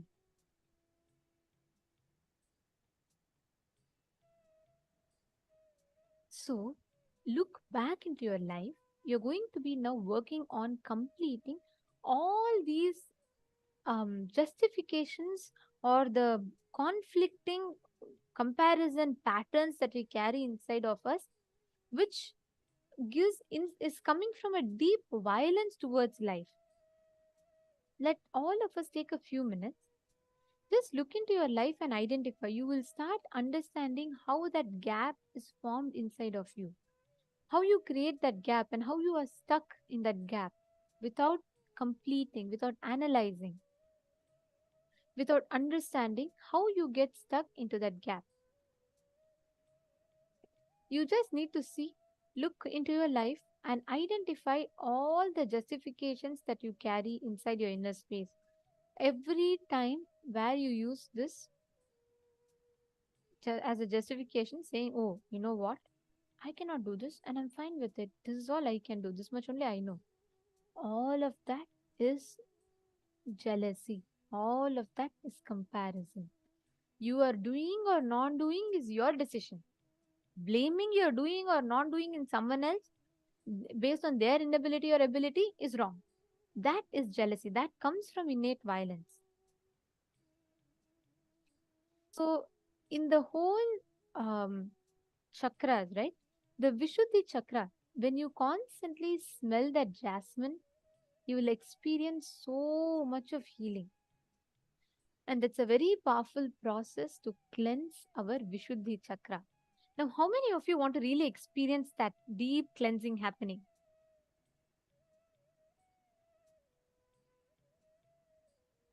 Okay, beautiful. Now, we're going to be entering into a very powerful Kriya which will directly work on healing the Vishuddhi chakra, and it will completely expand. You will actually feel so much of lightness in your throat after doing this process. It's a very, very powerful Kriya. It's called the Maha Mantra Kriya. Okay. Can I request everyone to come on camera for this, please? Please come on camera. For this particular meditation process, please make sure you're in camera.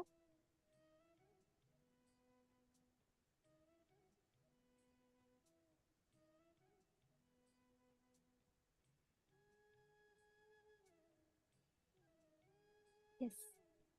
Now, we're going to be entering into this Kriya. So, this is a 30 minutes meditation. Okay.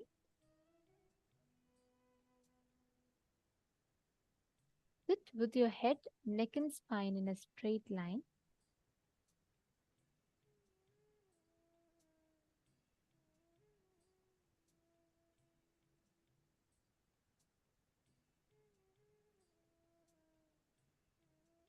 Okay, there's a very beautiful thing Swamiji has told about how you can see, identify whether you're actually sitting in a straight line or not. Okay, so here, now as you're sitting, when you just close the eyes and bend your body in front, you will feel, if you feel the weight of the body, you'll be able to actually very clearly feel. When you slouch, you'll be able to feel the weight of the body coming. Sit, sit, sit, sit, slowly move straight up until a point where suddenly you'll feel like completely there's no weight. The center of gravity changes. Your body aligns to the cosmic geometry. That means you will know you are sitting straight. So basically, make sure your head, neck, and your spine are all in a straight line.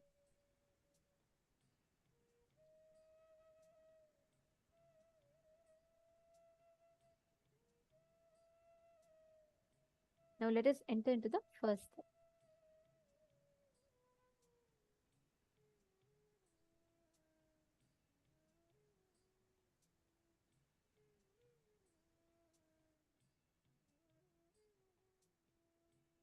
First, sit straight, close your eyes. Please close your eyes completely. Many times, in the name of closing the eyes, we see all our own inner chatter runs in behind in our eye with our eyes closed. So completely arrest the movement of your eyeballs.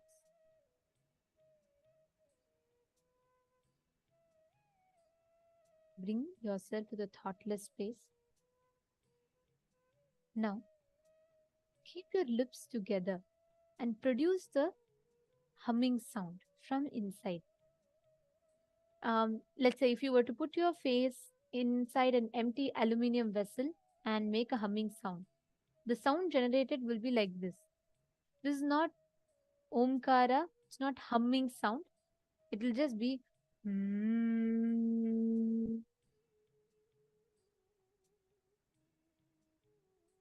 You're not going to do om, or you're not going to do hum. You're not going to hum. You're going to basically just purse your lips together. You're going to be putting them together. You're not going to be opening your lips. Just make the sound with your mouth closed, right?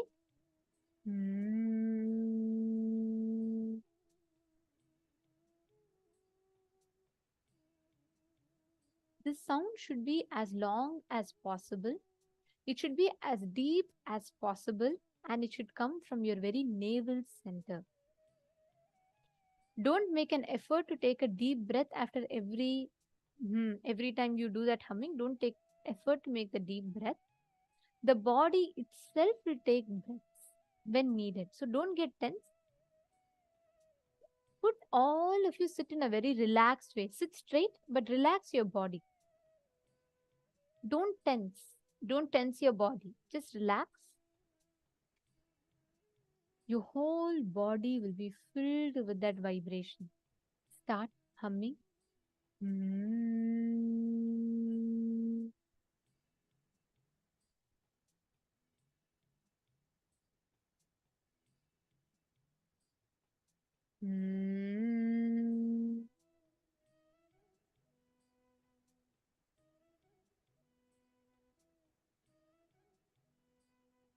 I request every one of you to please hum along.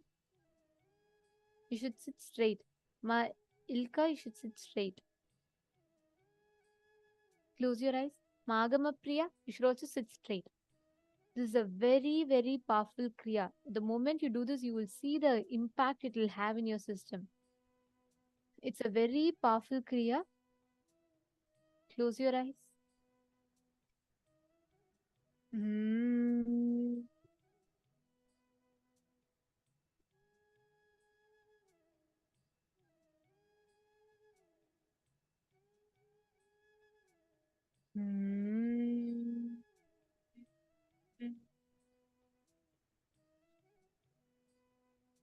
Let your whole body be filled with that humming. Please start.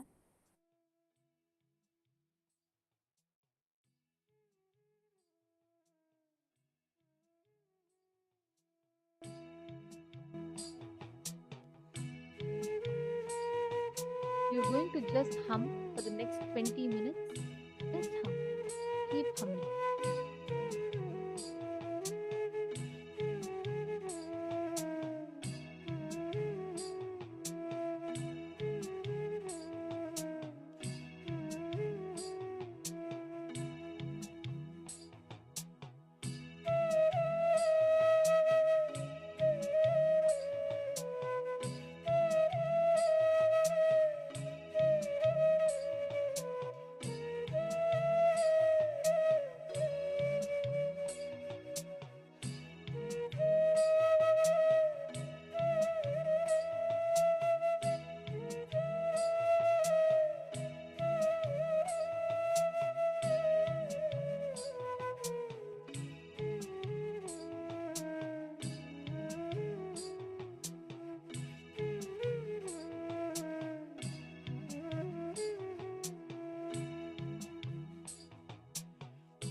hum.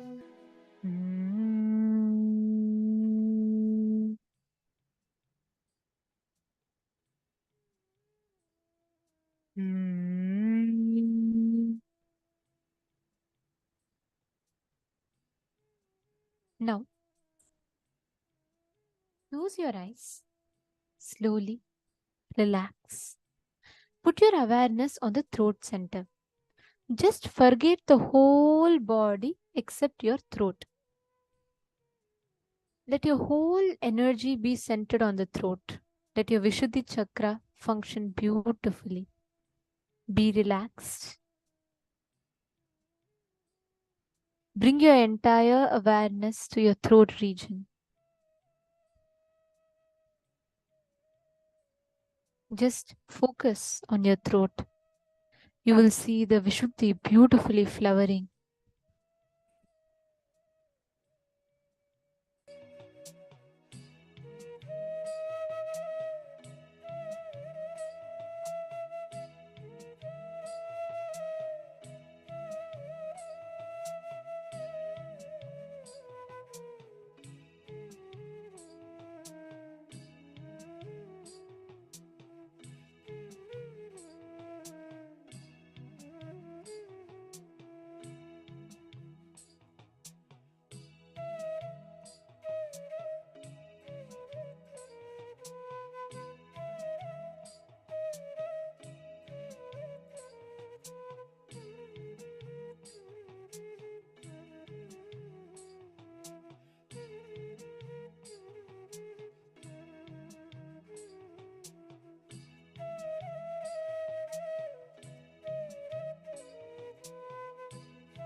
Please relax. Please relax. Slowly, very slowly, please settle down. This is a very, very powerful process which can literally work on directly awakening you to your experience, the ultimate experience of no comparison, no jealousy, and absolute completion in your inner space. How do you all feel after this beautiful process of Mahamantra? How was it and what is your experience like? Can I request everyone to take a few minutes and share?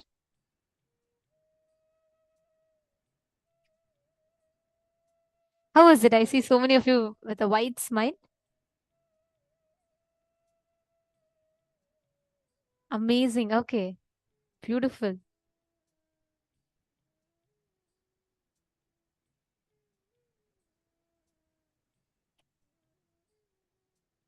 Very nice. So many of you have commented. Beautiful. Now we have just about an hour for the darshan, and we are all now going to be getting ready to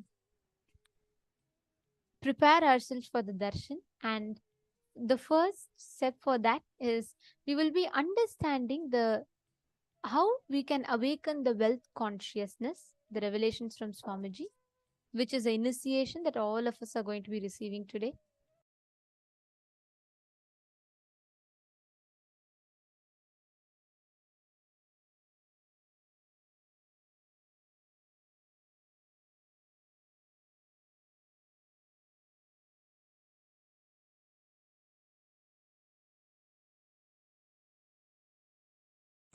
Awakening wealth consciousness.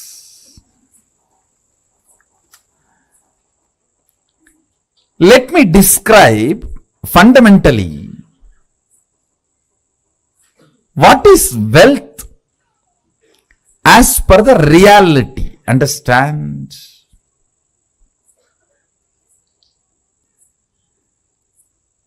I am not denying the crude form of the wealth currency as some meaning. No, I am not denying. I am not saying that crude form of the currency, the country currency you use, the raw form of the wealth. I should say the crude form of the wealth which you use for any transaction. I am not saying it has no role, no value, no. I only want to declare that is not alone wealth. Understand? Current which keeps the currency current is wealth. Understand? The Vedic definition. Current which keeps the currency current is wealth. What is fundamentally currency? 100 of us are sitting here. One has 1,000 rupee and he wants food. He gives that to somebody who supplies food. Then he gives that to somebody supplies raw material. He gives that to somebody who gives him health. He gives that to somebody who gives him a house. He gives that to somebody who gives him clothes. Continuously when it is moving, by the time the 1,000 rupee moves between many hands, its value has increased. Understand? The current which keeps the currency moving is the value of the currency. We may ask why some countries' currency has high value, why some countries' currency has no value or low value. It is our ability to keep our currency moving. The current which moves the currency keeps the value for currency. If you have too many reasons to use that currency, which you can buy only through that currency, that keeps the value. That current keeps the value of that currency.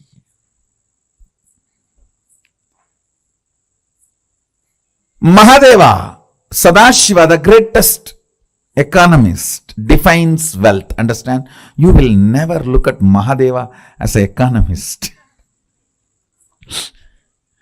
Understand, he can wear ordinary Rudraksha bead which has no value. Because he wears it, becomes a trend, fashion, millions wear, and that becomes a valuable commodity now.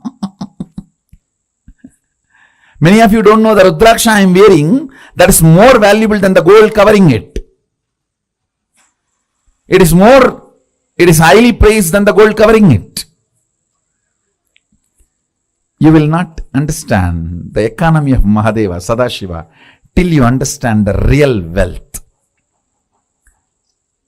The economy of Vishnu is different. Whatever is valuable he wears. The world's largest gem, Shamantaka, is on his chest. Miss Universe is his wife. The best flight, Garuda, is his vehicle. But with Sadashiva, if you see, all the things useless for society, Basma, from the Smashana, that is his cosmetics. And the Rudraksha, which nobody touches, which is falling from the trees, some bead, that is his jewelry. Snakes, which nobody goes near, is his ornament. All the things he uses, understand.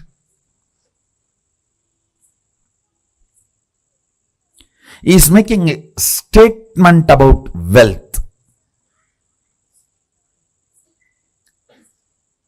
If you read Agama, his words, beautifully it describes wealth in multiple places.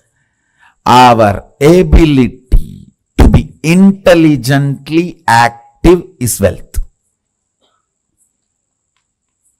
Understand, intelligently active and constantly contributing.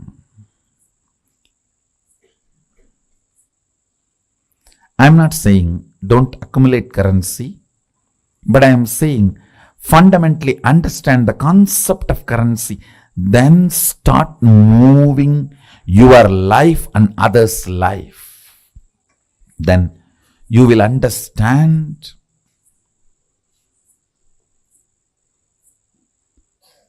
not only the wealth consciousness is awakened in you, you will never bother about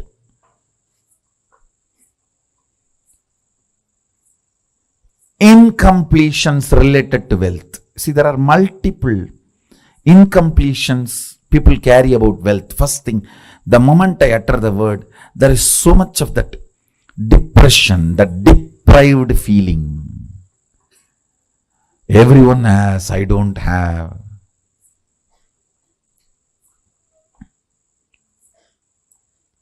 For what I am contributing, I have not been given my share. The various thought currents. Sometimes, oh, I am loaded with it. I don't know how to save it, how to protect it. From various resources, from various people you need to protect your wealth. Sometimes the illegal sources which are trying to snatch it from you. Sometimes the legal sources which are the so-called legal sources which are trying to snatch it away from you. Sometimes illegally legal and legally illegal sources trying to snatch away from you. So you are worried about protecting.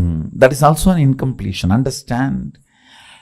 Any incompletion related to wealth will disappear if you are awakened to the wealth consciousness. And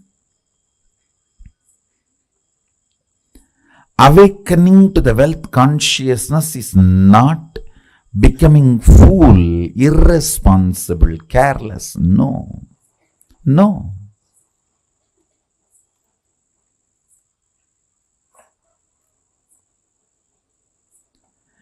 It is the most powerful strategy. Understand? Whenever your inner space is capable of including 5 people in your life, you build a good family. If your inner space is capable of including 50 people in your life, you build a good team. If your inner space is capable of building few hundred people in your life, you become a social leader. If your inner space is capable of including few thousands, you become leader for your region.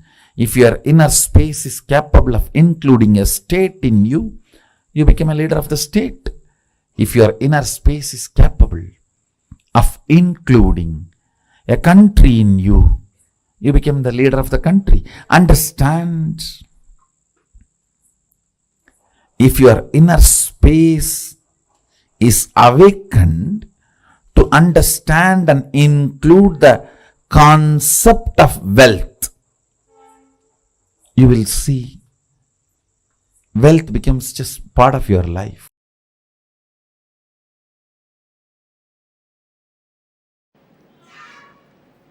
Expansion in life is freedom. Anything which restricts brings bondage and suffering. When I say expansion, I don't mean this expansion. I mean expanding in health, expanding in wealth, expanding in every field is success.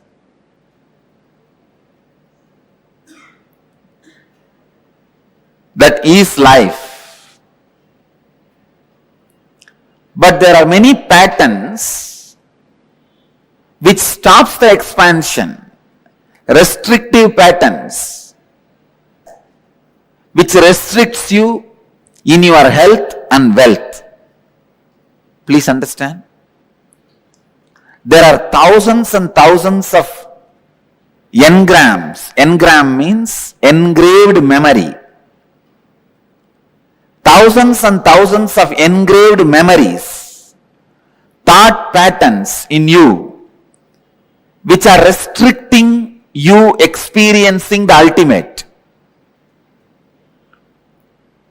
which are constantly showing you that you are not ultimate and you cannot expand by giving foolish, self-created, restrictive circumstances.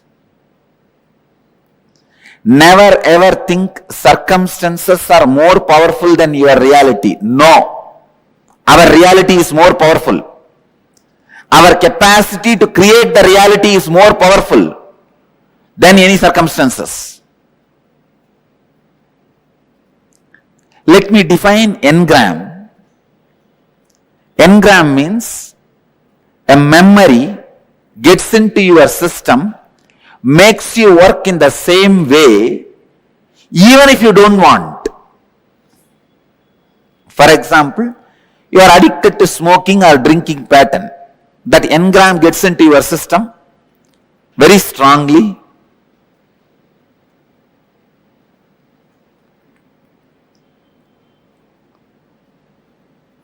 After 2 years, even if you want to give up, you won't be able to give up. When the time comes, from inside you will hear smoking, cigarette, When the time comes, from inside you will hear, come on, open the bottle. Simply you can't do anything. Your body will just move. It will open, drink, fall asleep.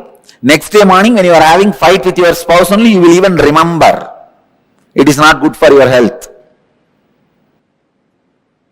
One of the biggest lesson I have learnt from my life and I wanted to share with all of you is, have a strong experiential clarity about you.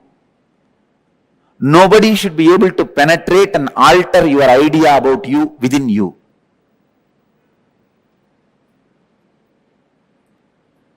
Constantly, if people tell that you are a miser, you are a miser, you are a miser, you are a cheat, you are a cheat, you are a cheat, you should not start believing it. That strong clarity about yourself, if you just have that, that's enough. You won the game of life. Nothing else can protect you other than the clarity about you. If that is there, nobody can harm you. Please understand, you are so weak. When people around you doubt, you also start doubting you. That's one of the biggest weakness human beings carry.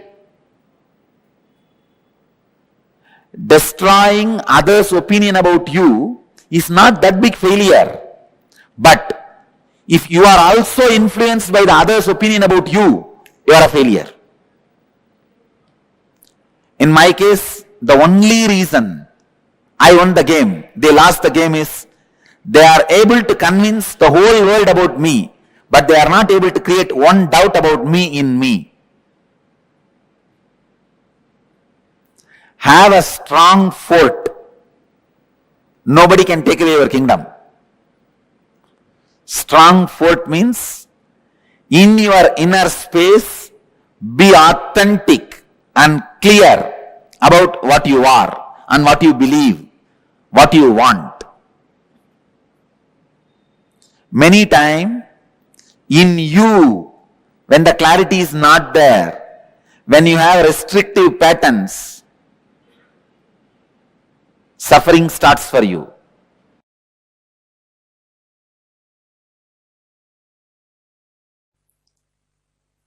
Only those methods of grabbing, stealing, robbing is wrong, sin. Otherwise, creating wealth, if you are contributing something directly to the people, universe, if you are grabbing from others without contributing anything, that is what is sin. So creating wealth is intrinsic part of life.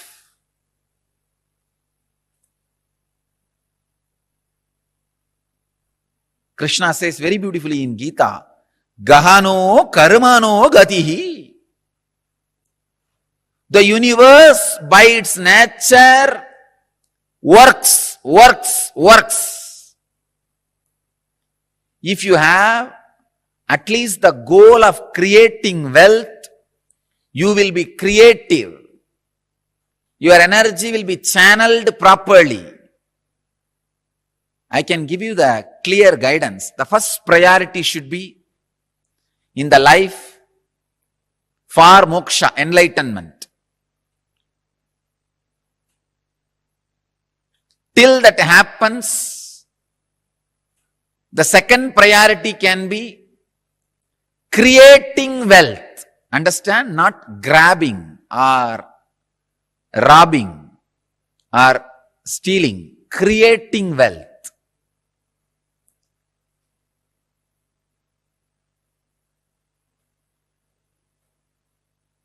Anything else is a third priority. And I don't want to talk about third priorities. Creating wealth makes you non-violent. Because you will be too busy with the people, with the world, with life by creating.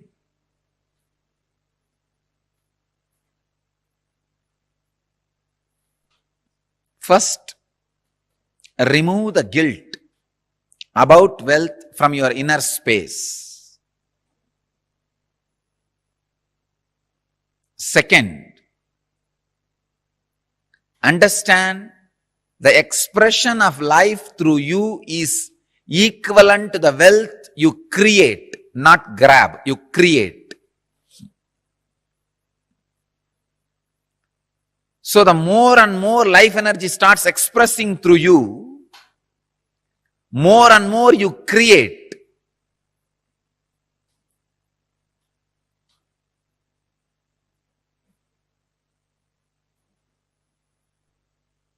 Life energy expression and wealth is one and the same.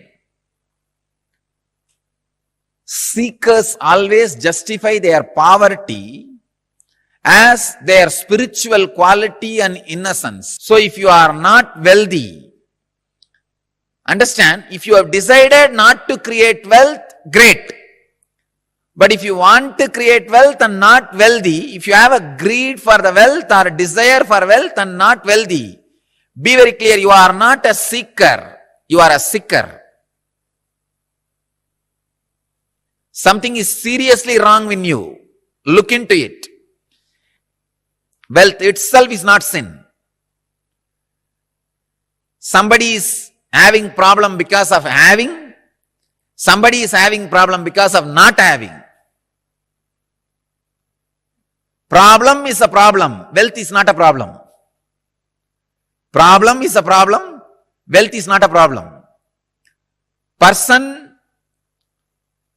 who is having guilt because of having, person who is having guilt because of not having, both are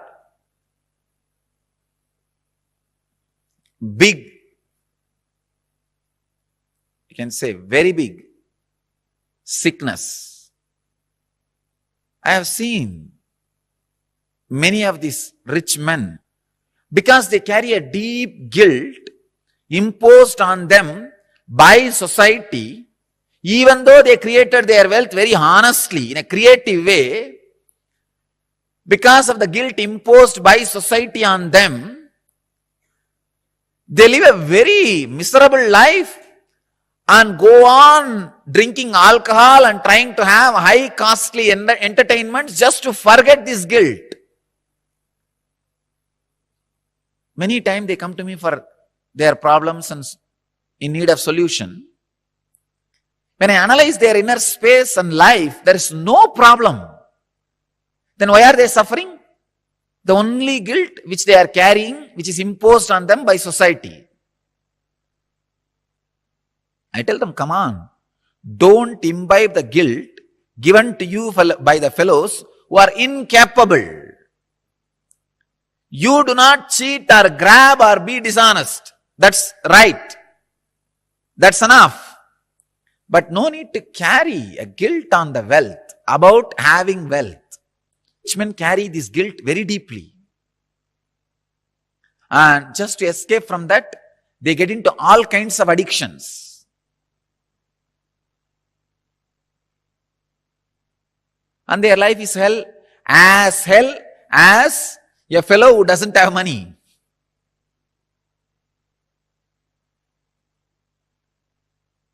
The next thing, having is one side, not having.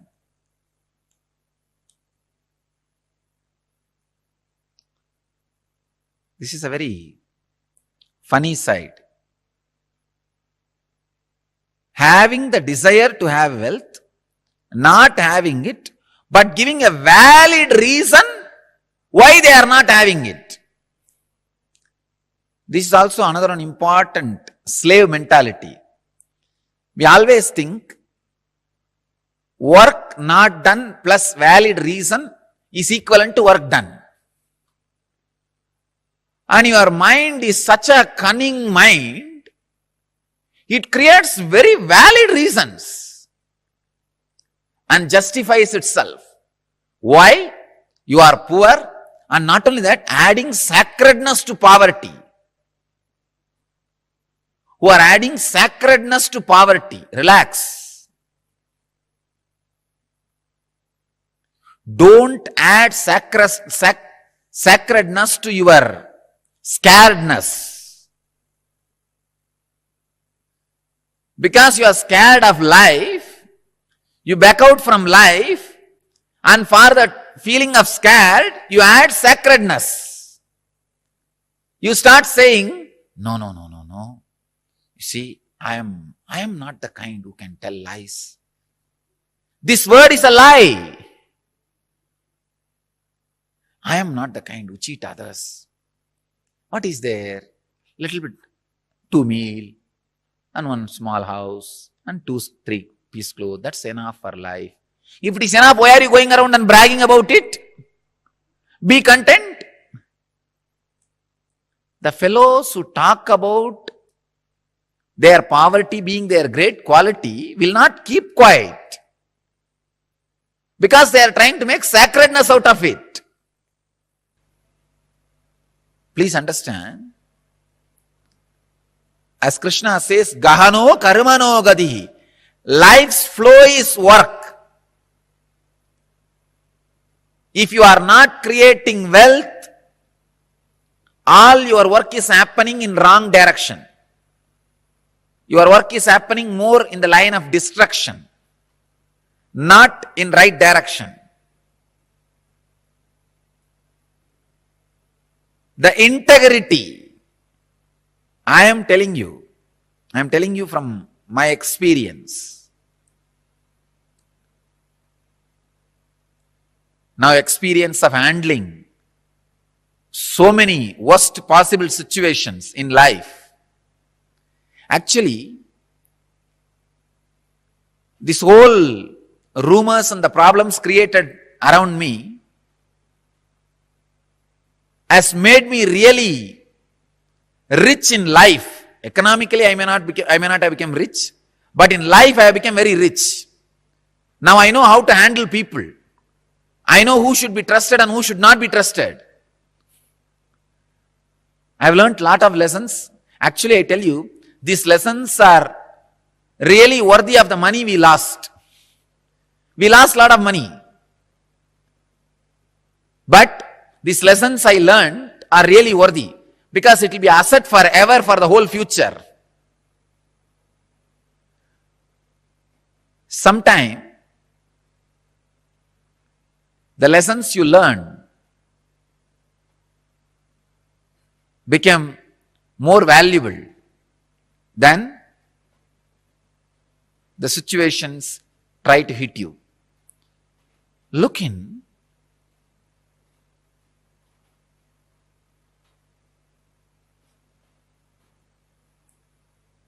Remove the deep hatred for work. See, life is by its nature flow. If you create wealth, at least it will be directed in one line of creativity. If you are not creating wealth, be very clear. One, you will be spending all your time in destroying something, somebody, or you will be spending all your time in fighting with you, in depression. Fighting with your own self. Morning half an hour you will argue whether to create wealth or not. Evening half an hour you will argue whether to create wealth or not. Morning you will argue, I should create wealth. Evening you will argue, no, I should not create wealth. And night you will fall asleep. Between the morning and evening again you will be spending time in eating. That's all. After 20 years, what you have done? No, I debated morning whether to create wealth or not. The side of creating. In the evening, debated for not creating. Finally, nothing has happened. Life is wasted. That's all. Not having wealth is a wrong mental setup. Awaken the creativity in you. Remove the hatred for work, creativity.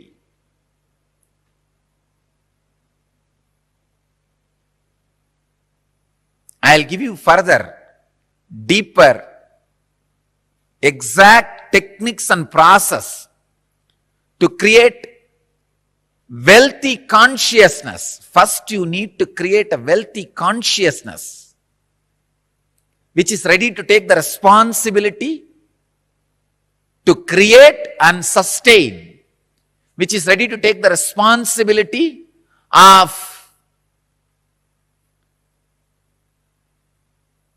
being creative. For being creative, you need to take many responsibilities. It doesn't happen like a breeze. Even if the breeze happens, you need to be responsible to keep your doors open for the breeze to blow through you, flow through you.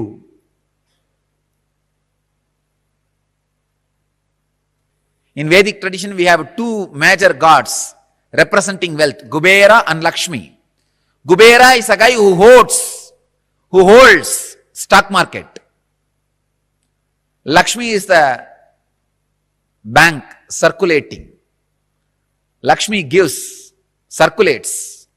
Kubera holds, sits on it. Treasury and currency. We have another two dimensions of wealth in Vedic tradition, Sanganidhi, Badumanidhi. Understand? Badumanidhi means flowered wealth, like a lotus, created. Sanganidhi means conquered wealth. Flowered wealth, conquered wealth. Conquered wealth is not robbed wealth. Please understand. Conquered wealth is not robbed wealth. It is not like a Gajni Muhammad coming to Somnath temple and robbing the whole temple, grabbing all the gold and taking it away. No, that is not Sanganidhi. Sanganidhi is conquered from the natural sources. Badumanidhi is made to flower from natural resources.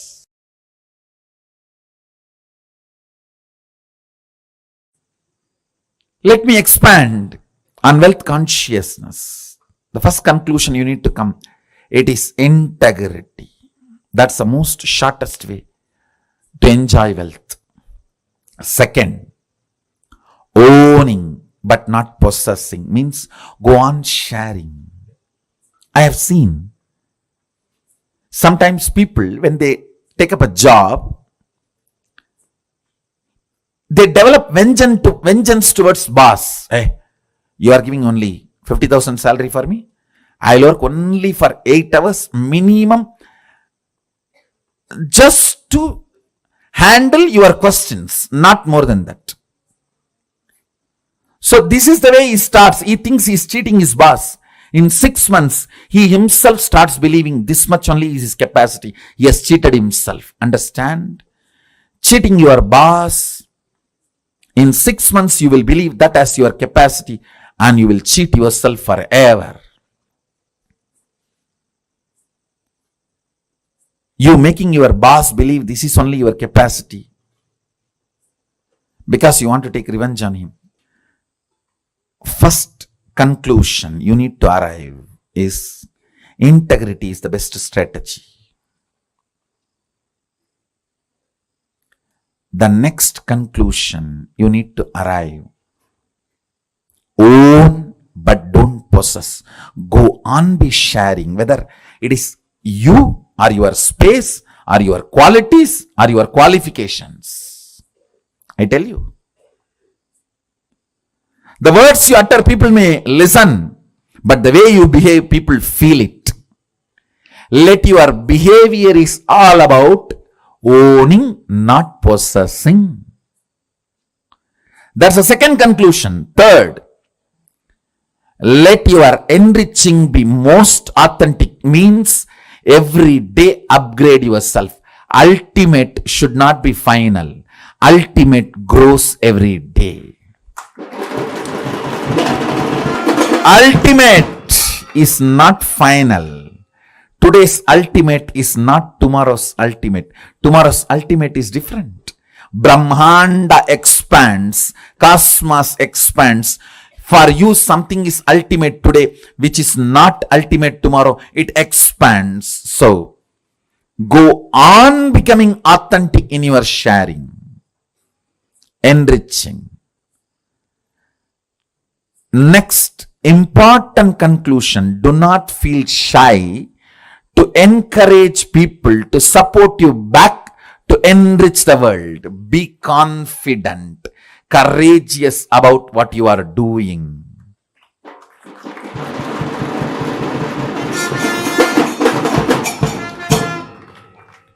Don't be weak. Be confident about what you are contributing and encourage people to contribute back to them so you can continue to contribute. You can keep this Dharma Chakra alive. That's all. Just these 4 conclusions arrive. Now, one good news I have for you is our Vedic masters, Vedic rishis, Vedic visionaries, starting from Sadashiva, they have mastered a science to bring these highest thought currents and ignite your inner space through certain rituals and processes. That's what we call Homa. And making Aushadha. Understand? Thought is as matter as any item which is seen by you in front of you. Please listen. I am repeating. A thought current is as matter as the mic, camera, TV, and all the items you are seeing in front of you. If this hand key can be given to you, a thought current also can be given to you. Our Vedic visionaries have mastered the science of bringing a thought current and infusing it into the people. It is called initiation. They mastered this science. It is possible. It is reality. There is no placebo effect range. Understand? There is something called placebo effect. Any doctor gives any medicine, 40% of the patients will be cured. That's called placebo effect. The effect of this initiation is not the placebo range. It is undeniable. It can stand the scrutiny of the verification, follow-up, documentation and scientific research and analysis. It is not placebo effect range. Understand? Our masters have mastered this science of making the thought current come in a space through yajna. Means the thought current from the space will be brought into the air through the mantras and into the fire through the offerings, into the water in the kata pot and sprinkled on you and into your mind through that water being sprinkled on you. The Dhanagarshana Bhairava Homa. The thought currents of awakening wealth consciousness in you, deciding to be ferocious within you and awaken your wealth consciousness. Ferociousness is not anger. If you feel society has cheated you, you are angry about the wealth, you will never manifest wealth. Ferociousness is different, anger is different. Kala Bhairava, Dhanagarshana Bhairava is ferocious but not angry. Understand? To infuse the ferociousness to manifest wealth consciousness in you.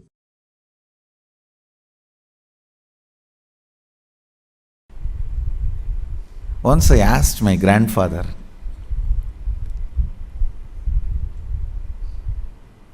is really such a person of charity. Every day in the night time, when he finishes his accounts, I learnt this habit from him. Even if it is 1 o'clock, 2 o'clock in the night, those days there is no computer and all. It was only in the notebook. Only after signing the ledger, completing the accounts of the shop he was running. He was running a rice mandi, wholesale rice godown.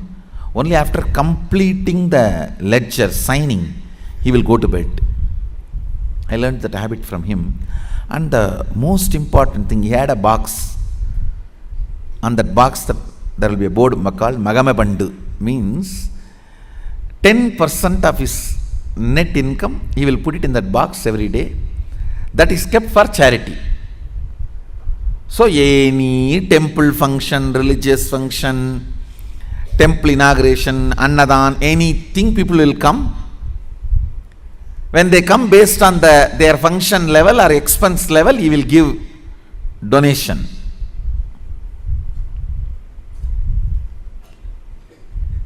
Once I asked him, what is the use of giving money like this, donations like this? He said, the result of giving donations like this is more people will come to receive donations. That's all. Understand, reward for wealth is more wealth, reward for love is more love, reward for work is more work, reward for charity is more charitable, more charity opportunities. Reward for integrity is more integrity.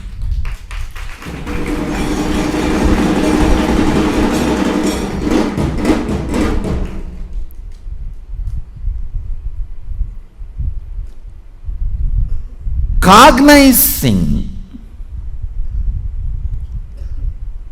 the joy integrity brings in you, the powerfulness you experience through integrity, cognizing integrity is the ultimate no blind spot shrewd strategy for life. As I said, your plans are two cunning strategy. Integrity is three cunning strategy, mukkan strategy.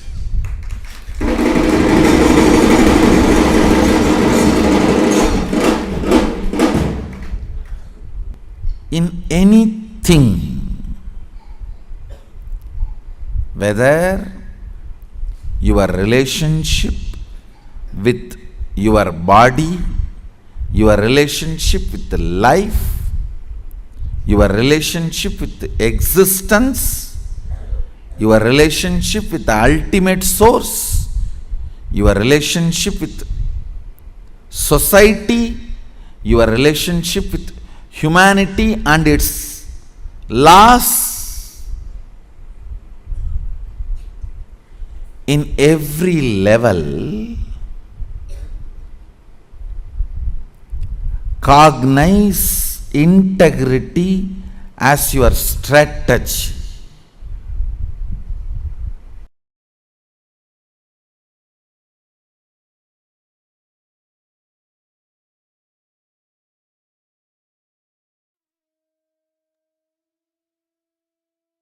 Integrity is the best strategy to achieve anything in life.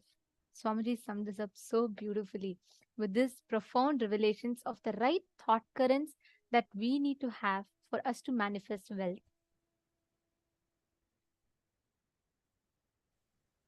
Swamiji explained to us in detail about how to awaken your wealth consciousness in you. And this the initiation that we are all going to be receiving today, whatever issues that you are struggling with, the financial issues like debt, loan, or even you're not able to sustain the wealth that you're generating, or you have a lot of issues even in generating the wealth itself. Today, through the initiation that all of us are going to be receiving, we are going to be showered with so much of auspiciousness, abundance, and wealth consciousness that all these problems that you are struggling with will simply disappear.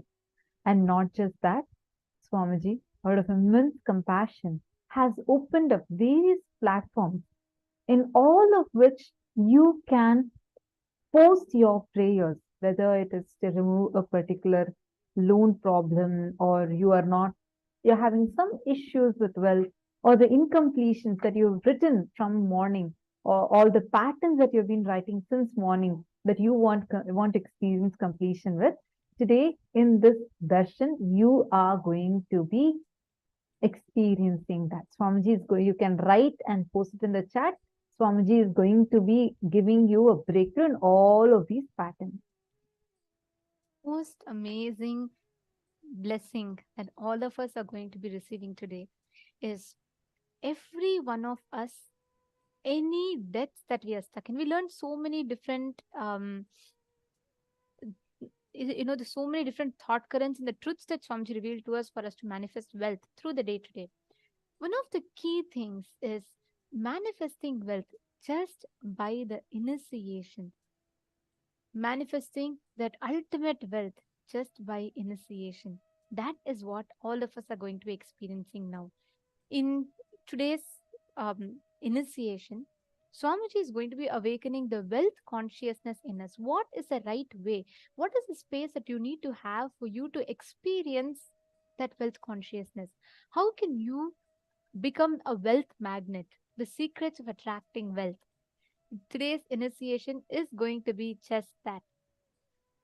I'd like to request every one of you to take a few minutes. We have just about 10 to 15 minutes. I request all the participants take a few minutes. Reach out to any of your friends who is struggling for wealth. Today, if they offer their prayers to Swamiji, understand they are going to be liberated from the cognitions, from the thought currents that they are stuck with pertaining to manifesting wealth. And today, all of you have been learning these extraordinary sciences, and it's very important that we understand. See, it is like if I just randomly gift you an latest iPhone, but you don't know the speciality or the features of it, there's no point. You're just going to use it like any other random phone.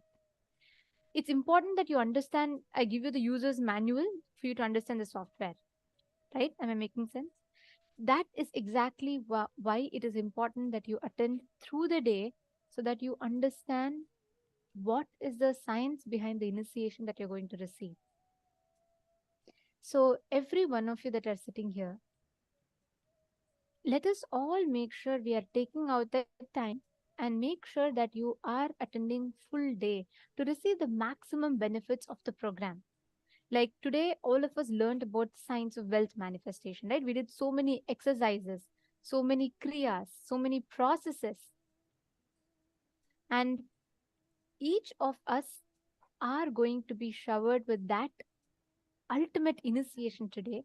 And with the powerful cognitions and all these techniques, you've literally been prepared to receive this initiation. So I request every one of you to take a few minutes. Make sure you're reaching out to your friends, family members, anyone. Take this next 10-15 minutes. Reach out to them, invite them for the darshan. Let them just take 1 or 2 hours of their time. Be here. They're going to experience a tremendous, like a phenomenal transformation just by sitting here in the darshan. So I request every one of you here, all the participants sitting here, please take a few minutes and you all can invite them, bring them over, let them all join in and let them all receive this ultimate initiation to manifest wealth.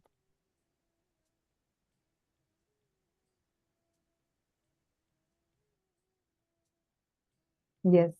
Now, as all of you are reaching out to your friends, your family members, colleagues, whoever you want to invite to join you in this darshan that all of us are going to be experiencing. See, during the darshan, so much of auspiciousness, abundance, prosperity, all the qualities that are needed for wealth consciousness to be awakened in you, and all the Lakshmitva to be awakened in you, everything will be showered. Actually, you just need to make sure that you are there full time, sitting in front of the camera and continuously sitting, not missing even a chance to receive the Nayana Diksha, because today's initiation is extremely important.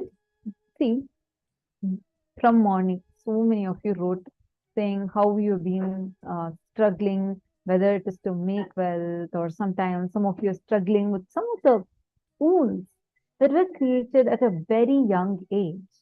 And you're still not able to come out of that struggle. You're trying to complete from your side, but still there seems to be something inside of you, which is making you feel like you are not able to generate the wealth as you want. You're not able to sustain the wealth as you want. You're not able to invest it in the things that you want to invest. Like some of you had said, whatever said and done, you still have fear to invest your wealth in something. All these things that you are not able to complete with. Don't worry. The initiation, the Diksha that you're going to be receiving today is going to do the miracle for you. Diksha, this initiation process itself is a science where Swamiji directly infuses the auspicious qualities, the powerful components of the deities into you. Today, Swamiji is going to be showering all of us, blessing all of us in the form of Bhagavan Keshavartha Murti, Ekapada Trimurti, Ekapada Murti, and Tripada Trimurti. All these are various forms of Paramashiva, where Paramashiva and Parandama are in ultimate oneness, giving all of us that shower of blessings and auspiciousness, where Paramashiva and Parandama radiate together through one form. That is what is Keshavartha Murti. Today, earlier, we had also explained how the deity looks and how one side is Paramashiva, one side is Parandama Mahavishnu, and showering and blessing all of us. That same form is what we are going to be experiencing as darshan today. And just a quick reminder for all the participants. Please take out a few minutes and make sure that you are posting all your prayer requests on all the platforms. The darshan, Swamiji is making it available for all of us in all the platforms, whether it is Facebook, YouTube, Twitter, Instagram, and even WhatsApp, everything. You can all make sure that you're messaging in all of these platforms. You can join in any of these platforms and you will be able to receive the darshan, and you can also post all your prayers, requests to Swamiji in any of these platforms. So take out a few minutes. Every one of you can log into any of these platforms. We'll be walking you through how you can join in these platforms and you can post the questions. I request all the participants sitting here right now, please make sure that each of you during the darshan put a particular date by when you want to manifest wealth. For example, let's say you want to manifest wealth, you want to manifest your Sarvagnya Pira Yajaman by end of October. Put that date clearly and request that as a boon to Swamiji. See, today's energy, Swamiji's manifestation as Keshavartha Murti, is where Swamiji is opening up the channels for anything related to wealth. So all the energy, anything related to abundance, wealth, all the energy that Swamiji is blessing, you can take all the prayers related to wealth, breakthrough in manifesting wealth, whether you're looking for a job opportunity, you want to become successful in a certain business, or you want to get rid of certain debts or loans, all of those prayers pertaining to that, you can post it today. And also, along with that, if you have some questions that you would like to receive further revelations from Swamiji, let's say you want to learn further about the secrets of attracting wealth, or the thought currents that Swamiji had revealed. All of that you can post it today. So we request every one of you to take a few minutes, head out to one of the platforms. We encourage all the Sarvagnya Pita Yajamans, Sarvagnya Pita Kartas, and Sarvagnya Pita manifestors, every one of you as well, to head out to any of these platforms and ask your questions to Swamiji. You can post your questions, doubts, anything that you would like to ask using the hashtag AskTheAvatar in all of these platforms. Yes. Now, let us all get ready to receive the darshan. I request all the participants to please settle down in front of the camera. Please come back and be seated. We are all going to be entering into the preparation for the darshan, and we request all the participants to settle down. Please be on camera, and beginning from now, the digital securities will be moving anybody who are not in the camera to the waiting room. So please make sure, check and ensure you are in the camera. If you're not in the camera, then the digital security team will have to be moving you into the waiting room. So please take out a few minutes, settle down. Please come back and be seated. All the female rooms and all the male bodies rooms, please take a few minutes, come back, settle down in front of the camera.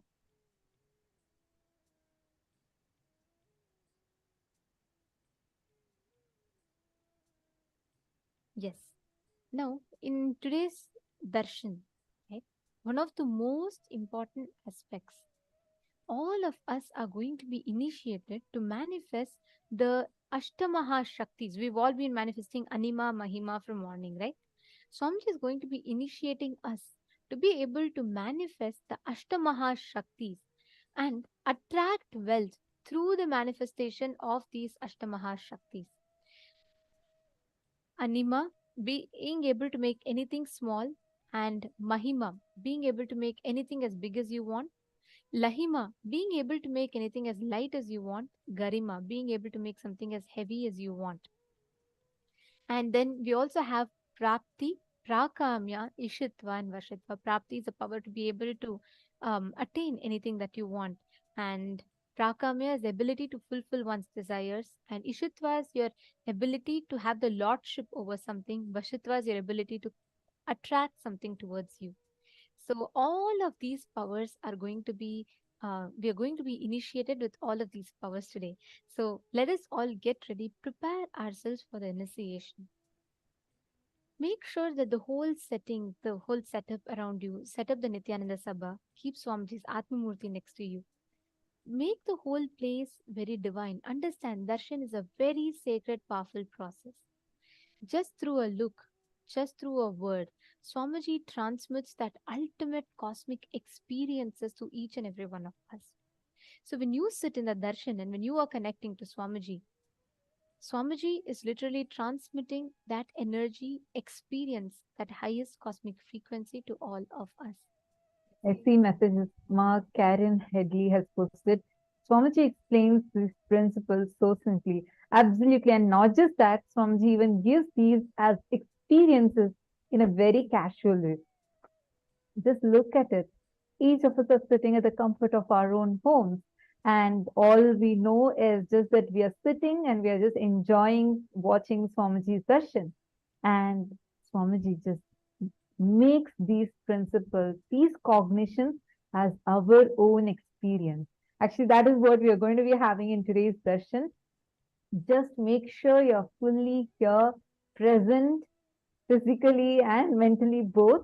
Be here, listening fully, because it is not just through words. It is not just the words that Swamiji is going to be talking. Every moment is too precious because it's every moment is Paramashiva's time that all of us are getting. It's direct audience with the divine. This darshan is a very powerful one. So make sure every precious moment that we have today. You are fully here. Do not get distracted into anything.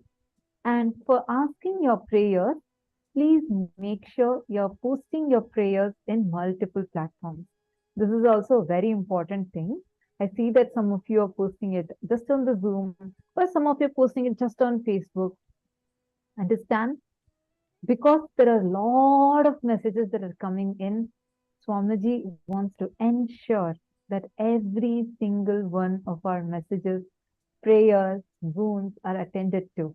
That is why Swamiji has opened up these platforms where you can ask your prayers on Facebook, YouTube, Instagram, Twitter, WhatsApp, and on the Zoom. So all these platforms are open for you. Make sure you are utilizing all of these platforms. Our support desk team will be posting these links to all of you in the chat. See, Bhagwan's eyes can fall on any of these platforms. Make sure you don't miss it. Prithvi Prasad is asking how to ask on WhatsApp. We have a link. Our support desk team will post the link for you in the chat, and you can open that link and you can head to WhatsApp and ask. We'll actually show to you now each of these platforms how you should be asking them. So actually, you can head to kailasa.org, our official website, and right on that, there'll be an icon for you to click connect to WhatsApp. We will now be taking you through that so that you can, it's more comfortable for you. Yes.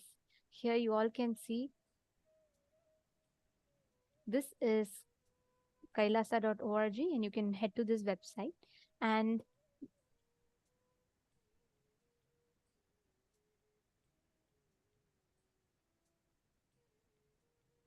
yes, here we can see, you get an option. The moment you go there, you can see actually in the website itself, it gives you an option to connect on WhatsApp. Do you see this box below? Right on the home page itself, you'll be getting this option of joining the WhatsApp community, and you can click, and if you already have WhatsApp, you can directly join chat. If you do not have WhatsApp, it will give you a prompt to download WhatsApp, and you can download, join the community, and in the community chat, you'll be able to post all the questions that you have.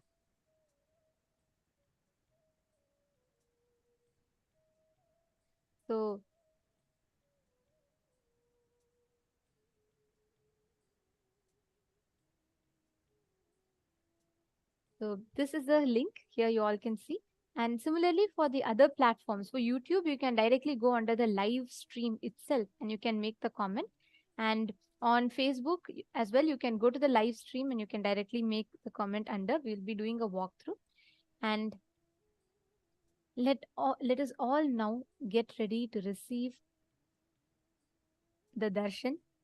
And now we're going to be chanting the Dhyana Shloka, the sacred chants that describe the form of Paramashiva as Keshavartha Murti and Ekapada Trimurti, Tripada Trimurti forms of Paramashiva. Let us all now chant the Dhyana Shloka. I request every one of you to please sit straight with your head, neck and spine in a straight line.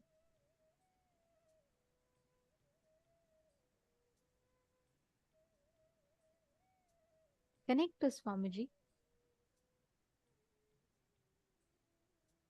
We will be now chanting the sacred chant, which describes the form of Keshavartha Murti. Savyange vidrumabham shashikaladharavakutam bhasma rudraksha bhusham vamange shyamalabham manimakutayutam pita vastrasti shobham Savyetanka syaditakara shankam kaumodiki syat kinchillalata netram vilasatu puratara Shri Hare Ardhadeham Savyetankam parasmin kataka sujalajam sindhuveni sunandam Vamardhe satkiritam rudhira jalanibham Vyagra charmambaradyam फालर्धे लोचनार्धाकलितसमपदं शुभ्रयज्ञोपवीतम् हर्यर्धं नौमि शम्भुं सकलशुभकरं सर्वसम्पत्कराड्यम्. This sacred chant describes the form of Keshavartha Murti. The right side is Shankara and the left side is Vishnu. Shiva is reddish in color, smeared with bhasma and having the crescent moon on his jata juta. He is wearing the Rudraksha mala and having the third eye on his forehead. Ganga is on his head. He is wearing the tiger skin with white sacred thread on his shoulders. The left side, Vishnu is with blackish body. He is wearing the golden crown studded with jewels. He is wearing the golden dress. He is wearing golden earrings, necklaces, everything. This Harihara Murti is having 4 hands. The right hand, the grazing hand, holding the tanka.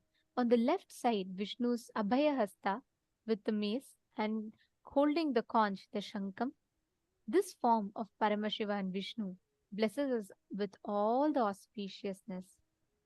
The next is the Dhyana Shloka of Ekapada Murti. ध्यायेत् कोटिरविप्रभं त्रिनयनं सीतां सुगङ्गाधरं हस्ते टङ्कमग्रं वराभयकरं पादैकयुक्तं विभुम् शम्भोर्दक्षिणवामक्षभुजयो ब्रह्माच्युताभ्यां स्थितं तत्तल्लक्षणमायुधैः परिव्रतं हस्ताद्वयाढ्याञ्जलिम् ब्रह्माण्डः प्रलये सुसंस्थितपदं ब्रह्माण्डमध्यस्थितम् ह्येवं लक्षणसंयुतं पुरहरं पादैर्कमूर्तिं कृतम्. All of these sacred forms of Paramashiva graces us with the ultimate auspiciousness, the ultimate abundance, the ultimate wealth, everything. Absolutely. These forms that you all just witnessed, all these forms are where Paramashiva, Parandama, and Parabrahma are all manifesting in ultimate oneness. And the Keshavartha Murti is where Paramashiva and Parandama Mahavishnu manifest together through one form, showering all of us. That is that first Dhyana Shloka that all of us listen to. And with this, all of us are going to be preparing ourselves to enter into the darshan. Understand, darshan is a sacred space where beyond the parameters of time and space, irrespective of where you are from, what you have been doing, none of these matter. During this time, you're actually lifted out of time and space and you are initiated, you are given a direct experience of the ultimate superconsciousness. Understand, the gods and goddesses really exist in Kailasa and they descend down to the planet Earth to bless all the human beings, all the beings, and they are available to us through various forms. First one being in the temples. We all visit the temples, we go there, we see the deities. The deities actually carry the pure superconsciousness and the being of each of those gods and goddesses. And that is why you offer worship and you go and pray to them. They are called as Archavataras. But from the Archavataras, human beings are not mature enough to get the highest spiritual experiences. That is why, out of immense compassion, the cosmos descends as Nijavatara and manifests for all of us, showers all of us with the ultimate spiritual experience. Now, it's time for all of us to receive that ultimate spiritual experience directly from the Nijavatara of Paramashiva, Supreme Pontiff of Hinduism. Let us all now enter into the meditative space to receive the darshan. Please close your eyes and start chanting the Mahavakya, preparing your inner space to receive the darshan. Please chant the Mahavakya. Paramashivoham.